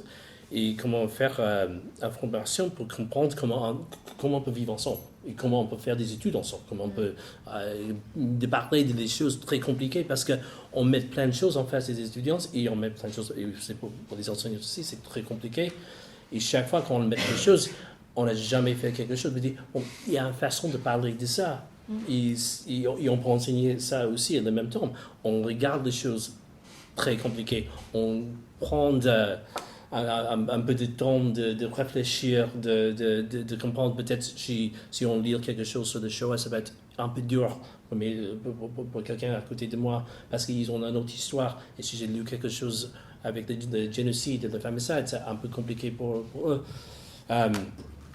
Et à le même temps de faire ça avec aussi l'idée on est obligé de faire l'espace pour avoir des débats. On ne peut pas fermer ça. Et la seule façon de laisser cet espace ouvert, c'est de comprendre on ne rentre pas dans le même... D'avoir un bon débat, on est obligé de comprendre on n'est pas du tout... on n'est pas toujours au même niveau. Il y a des gens qui arrivent avec plein de choses, avec plein de souvenirs, avec plein de choses qui peuvent aider de rentrer dans cette débat, et il y a des autres non. Et pour avoir un vrai débat, c'est bien de faire quelque chose, de mettre tout dans le même... de bring everybody to the same level. Ouais. Oui, bien. Merci beaucoup à vous pour cette table ronde extrêmement enrichissante. Moi, je suis enseignant-chercheur dans une faculté d'éducation qui est juste à côté. Je suis venue en voisine à l'Institut catholique de Paris. Et dans cette faculté d'éducation, on travaille autour d'un concept qui s'appelle communauté éducative inclusive. Donc c'est quelque chose qu'on met au travail depuis, c'est la 4e année maintenant. Et on travaille aussi bien dans le cadre de la recherche. On a créé une équipe qui s'appelle Fragilité et Institutions dans le cadre de notre laboratoire, que dans le cadre de notre équipe en elle-même d'enseignants et d'administratifs qui participent à faire de cette faculté d'éducation. Et puis on essaye aussi de le travailler avec nos étudiants dans le cadre des cursus qui sont mis en place en licence et en master au niveau de nos formations qui ont aussi vocation à former des enseignants, de futurs enseignants, pas seulement, mais également. Et donc ce que je souhaitais dire, c'est que ces questions d'inclusion au sens large sont très intéressantes à travailler aujourd'hui, parce que là on entend bien que ça touche bien, en France en général, quand on parle d'inclusion, on va parler des situations de handicap. Là, on entend bien que vraiment, ça dépasse ces questions-là. Et justement, comment envisager ça avec des frontières qui sont complètement éclatées et ensemble, justement, de là où chacun parle. Alors, de la place de l'étudiant, de la place de l'enseignant, de la place de l'assistant. Comment est-ce qu'on peut parler de tout ça? Quelles sont les représentations de chacun? Comment est-ce qu'on peut arriver à vivre avec tout ça? Et cette question-là, qui traite finalement des institutions inclusives, me semble vraiment très intéressante pour aller plus loin, parce que justement, c'est depuis l'institution qu'on peut réfléchir à ça, aussi bien d'un point de vue théorique que pratique. Et c'est important de garder les deux. Et juste pour finir mon propos, je voulais dire, en écho à certaines paroles que j'ai entendues, qu'au niveau de la formation des enseignants, on a évidemment d'énormes progrès à faire. Et je trouve que la parole d'Edgar Morin, en ce sens, moi, m'est très utile, parce qu'il dit replacer l'humain au cœur de l'école, au cœur des enseignements. Et il me semble que c'est peut-être à partir de là qu'on peut avoir une sortie vers cet universalisme qui est peut-être utopique, mais qui peut peut-être quelque part, à partir de quelques pratiques, être réalisé. Merci beaucoup pour ce témoignage. Vous avez une remarque? En fait, j'ai une question. une question peut-être qui va en amener d'autres, mais c'est juste que je me posais pas mal de questions par rapport au campus américain, c'est vachement intéressant et ça rebondit aussi sur ce que vous aviez dit au début sur les programmes, différences de programmes entre anglophones et francophones. J'ai toujours été surpris de lire sur les micro-agressions sur les campus nord-américains. Et à Columbia, je sais que c'est notamment un sujet, et il y a parfois, pour faire très simple, les micro-agressions, c'est ce qui peut être perçu en fait de la part d'un public plus ou moins minoritaire et qui est perçu voilà, comme une micro-agression. Ça pourrait être la façon dont vous parlez à quelqu'un. Mettons, oh, tu viens d'où? Ah, ça peut être perçu comme une micro-agression. Et donc parfois, ces petits phénomènes-là deviennent de gros phénomènes à l'échelle de l'université. Vous avez parfois des étudiants, je caricature à peine, mais c'est des situations qui existent, où il y a des Asiatiques, par exemple, qui vont faire une manifestation pour parler de leur reconnaissance sur le campus. Il y a énormément de discrimination par rapport aux Asiatiques dans les campus américains. Et puis il y a peut-être quelques Asiatiques qui vont dire « Ah ok, mais la façon dont vous avez manifesté ça, moi je sens ça comme une micro-agression. » Et donc après on finit dans une spirale de la sensibilité de chacun, où chacun peut se sentir micro-agressé par rapport à quelque chose d'autre. Et après ça arrive au niveau institutionnel. Et là, ce qui est très intéressant, c'est qu'en Amérique du Nord, il y a toute cette logique quand même consumériste en fait, de l'éducation, où l'élève est quand même le centre du projet éducatif. Et donc finalement, le centre est aussi le client. Et donc c'était là la posture un peu institutionnelle américaine qui était compliquée entre est-ce qu'il faut satisfaire le client et donc l'élève à la fin, et donc ils ont toujours raison. Donc il y a des profs qui ont été clairement mis de côté. C'est pour ça qu'on parle aussi de cancel, c'est que parfois la micro-remarque qui est d'un point de vue européen et français peut-être lorsqu'on la lit nous semble complètement normale, et de l'autre côté de l'Atlantique, au cœur, il y a tout ce brouhaha et quelque chose qui nous paraît à distance assez impressionnant. Et c'est pour ça que je me posais la question de l'éducation. Je me demandais qu'est-ce qui pouvait amener justement dans l'éducation à cette distance-là entre nous, entre Européens et Nord-Américains, par rapport à l'histoire, par rapport aux livres qui sont lus.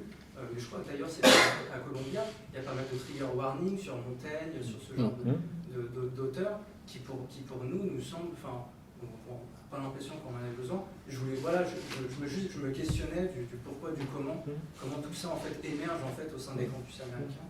Et comme vous y êtes, je me disais peut-être que vous avez une réflexion par rapport à tout ça, qui mêle élèves, institutions, professeurs et tout ça. Et ça balance. C'est très Ouais, on parle beaucoup de trigger warnings. Vous savez, les trigger warnings, c'est avant on peut dire Catherine de Rye, on est obligé de dire aux étudiants, ah oui, il y a quelque chose qui se passe ici dans le livre, c'est compliqué.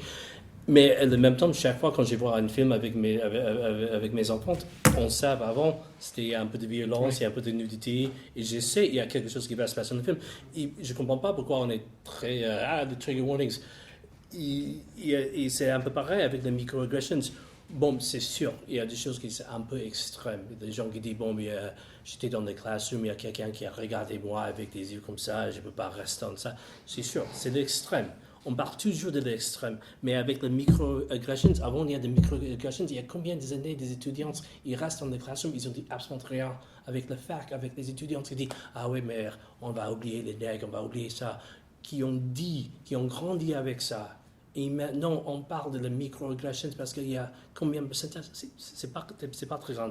Mais on parle beaucoup de ça parce qu'on croyait c'était c'est des gens qui sont hypersensitifs. Pas du tout. Mais vraiment, aux bases, c'était parce qu'il y a déjà une très grande histoire, très compliquée, avant le classroom, avant les rentrées dans le classroom, qu'ils ont déjà expérience. Pas juste les microaggressions, mais de vraies agressions. Et maintenant, ils sont dans un campus avec... c'est vrai, ils ont l'étudiant, c'est hyper cher d'être dans l'université. Mais en même temps, ils sont dans un espace où ils ont le droit de dire quelque chose. Et moi, j'ai dit, dis tout. Et pourquoi c'est un problème? Dis tout. Si tu sens qu'il y a une agression, peut-être que ce n'est pas vrai.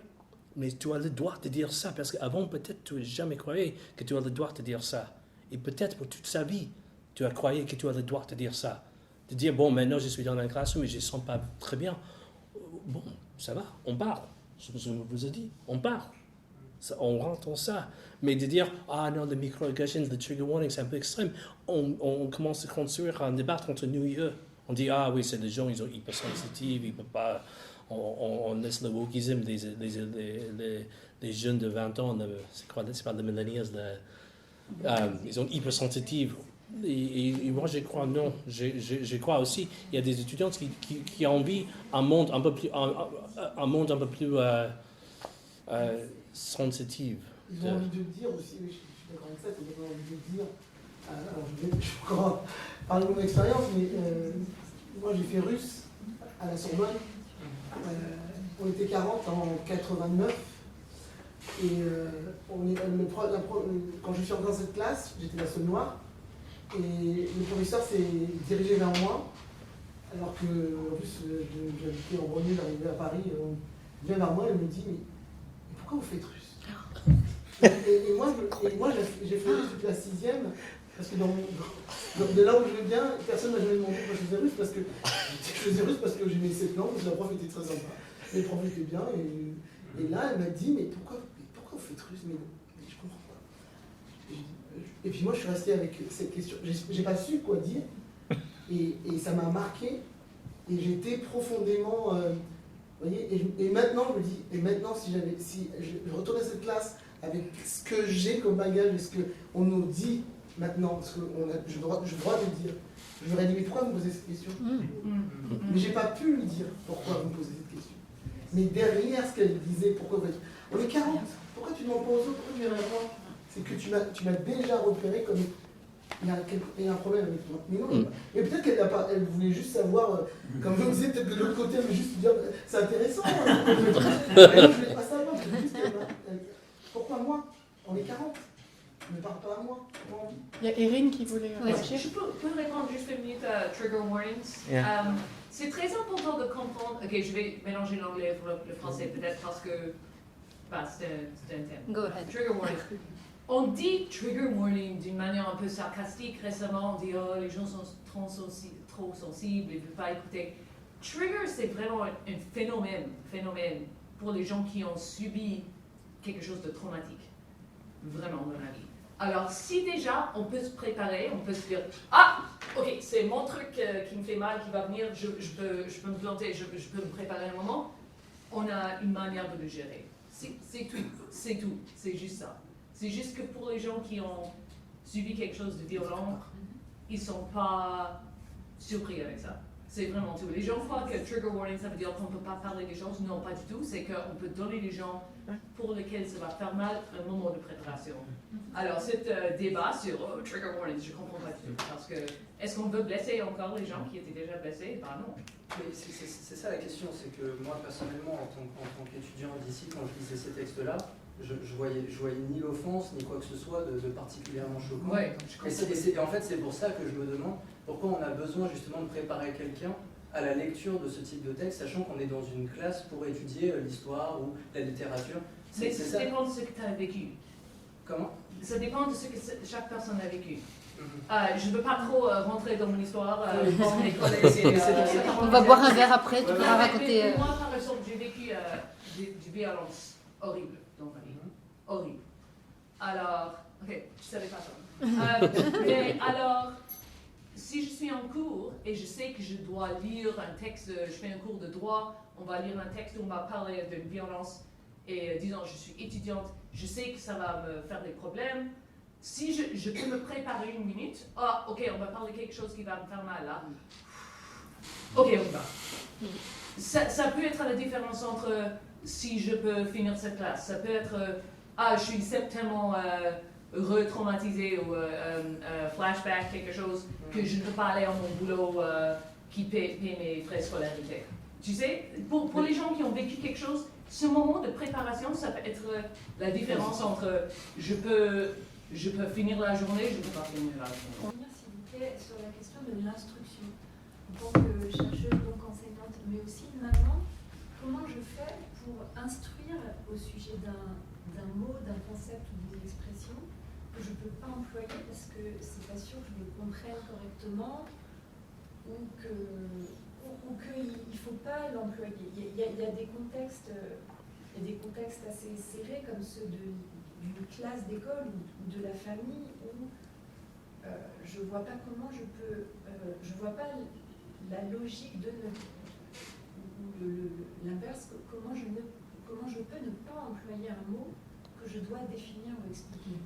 Pardon, il y a tellement de choses qu'on n'enseigne pas et qu'on ne prononce pas. On parlait tout à l'heure des mots qui commencent par Y pour désigner des personnes juives. J'ai fait 23 ans d'enseignement du nazisme et de la Shoah sans jamais prononcer ces mots. Et si un jour ils s'y confrontent, les élèves, ils poseront éventuellement une question, mais il y a plein de mots qu'on n'a pas besoin de prononcer dans la vie. Ah non.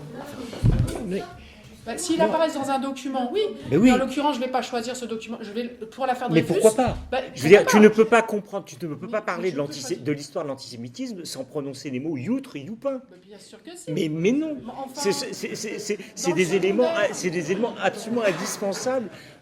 Ça n'a aucun sens. Mais Je veux dire, on les rencontre rarement dans les sources. Dans les sources du secondaire. Oui, mais c'est un tort. C'est un tort parce que dans ce cas-là, comment on n'enseigne pas aux élèves la réalité de ce qu'est l'antisémitisme? L'antisémitisme, c'est ces mots-là d'abord. D'abord, on doit avoir 2 heures pour enseigner la réalité de l'antisémitisme, donc on peut dire énormément de choses sans prononcer ces mots sont essentiels. Je veux dire, c'est l'insulte. Comment comprendre l'antisémitisme si on ne comprend pas les mots de l'insulte? Alors là, je veux dire que les bras m'en tombent. Non, mais on peut montrer un extrait où les juifs sont représentés comme des rats et on dit qu'ils pullulent et on les voit avec. Il y a plein de choses. Le mot est pas forcément.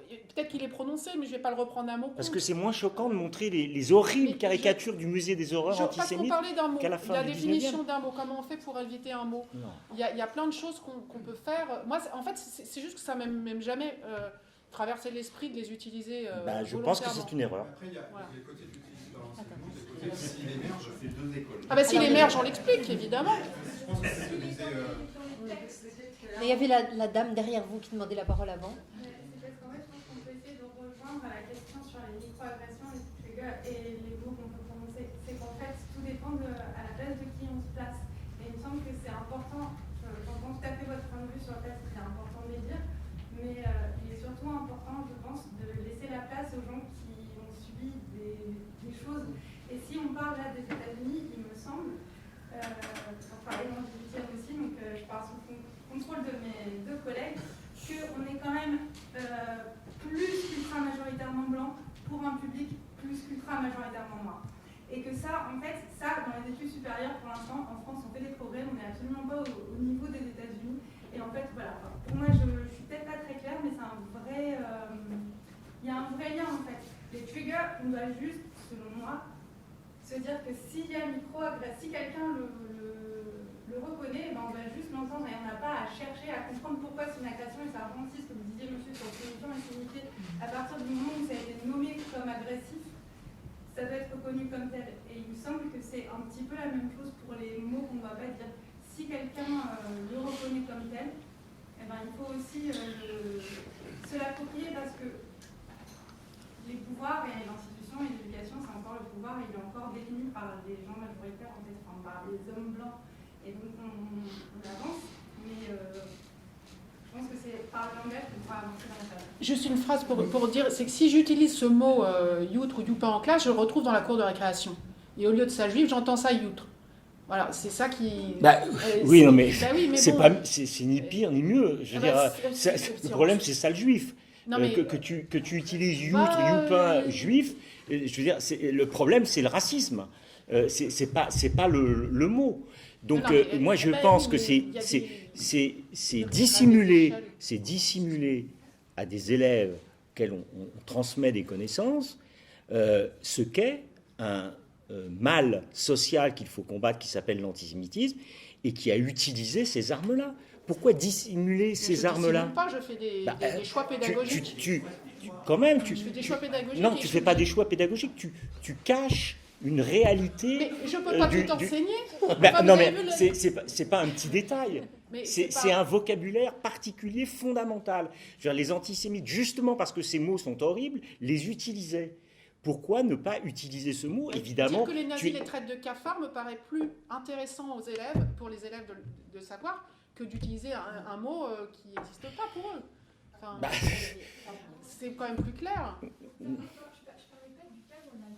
Et nous, on veut enseigner quelque chose. J'ai parlé du cas où les enfants le mentionnent et où en tant que parents ou en tant qu'enseignants, des étudiants, des élèves ou vos enfants arrivent avec ce mot Et c'est les parents qui Bah, choisissent. Oui, mais en tant qu'enseignant, je veux dire, dans ce cas, je dis ce mot et je.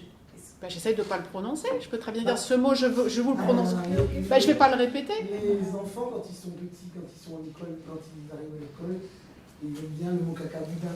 Ils apportent le mot caca-boudin. Puis toutes les insultes qu'ils entendent, alors ils adorent, ils nous les déposent. C'est génial parce que c'est ça, en fait. Et après, c'est ça, être aussi pédagogue, et c'est aussi le travail des parents et des enseignants. C'est-à-dire que expliquer effectivement les mots, et les mots qui, d'ailleurs en français on appelle ça des gros mots. Oui, on n'a pas besoin de les répéter pour leur dire que ça se dit pas. Alors, ils sont catégorisés ces mots, donc on dit ça existe, mais c'est pas, il ne faut pas l'utiliser dans tel contexte, il faut, peut-être qu'avec ton copain sur la cour de récréation, tu peux lui dire caca boudin ou je ne sais quoi, mais tu ne peux pas l'utiliser ensemble dans la classe parce que, tu sais. Je vous propose qu'on prenne une dernière remarque, qu'on s'achemine vers la conclusion. Je vous propose qu'on continue autour d'un verre après, mais pour que je vois qu'il est déjà 6 heures, on a déjà presque 6 heures, et on a mobilisé nos orateurs pendant 2 heures déjà. Donc, juste sur le sujet de choses qu'on doit exclure ou pas exclure, après 7 ans aux États-Unis, je pense que la France est vraiment le pays du débat où on va devoir parler pendant des heures. Je mets la Oui, 2 heures, c'est pas assez. Oui. On va faire 1 heure de Mais plus. en même temps, mon mari qui travaille aux États-Unis, il est américain, il travaille en enseignement américain, et ils font un magazine pour toutes les universités, dont les campus, les écoles. Ça s'appelle Newsella, je ne sais pas si vous connaissez. Newsella, non. Et donc les écoles s'abonnent et ce magazine donc prend un truc du New York Times, de tout. Et maintenant, en fait, chaque école, chaque État choisit les contenus. C'est-à-dire que par exemple en Floride, dans tout l'enseignement aux États-Unis, on n'utilise plus le mot gay, on ne parle plus. Et donc en fait, de vouloir le mieux, ça a fait le pire. Ça fait que ça y est. Et c'est ça en fait le problème, c'est qu'on veut éviter un problème et que c'est comme s'il n'existait plus, mais en fait le problème il existe. On ne peut pas employer le mot, mais on ne peut pas disparaître les choses. On peut poser des nuances entre le mot gay et le mot youtre. Moi je trouve qu'il y a des nuances. Mais voilà. Juliette, non mais ça, Allez, on va prendre un mais verre. Juliette, si toi tu ne le dis pas.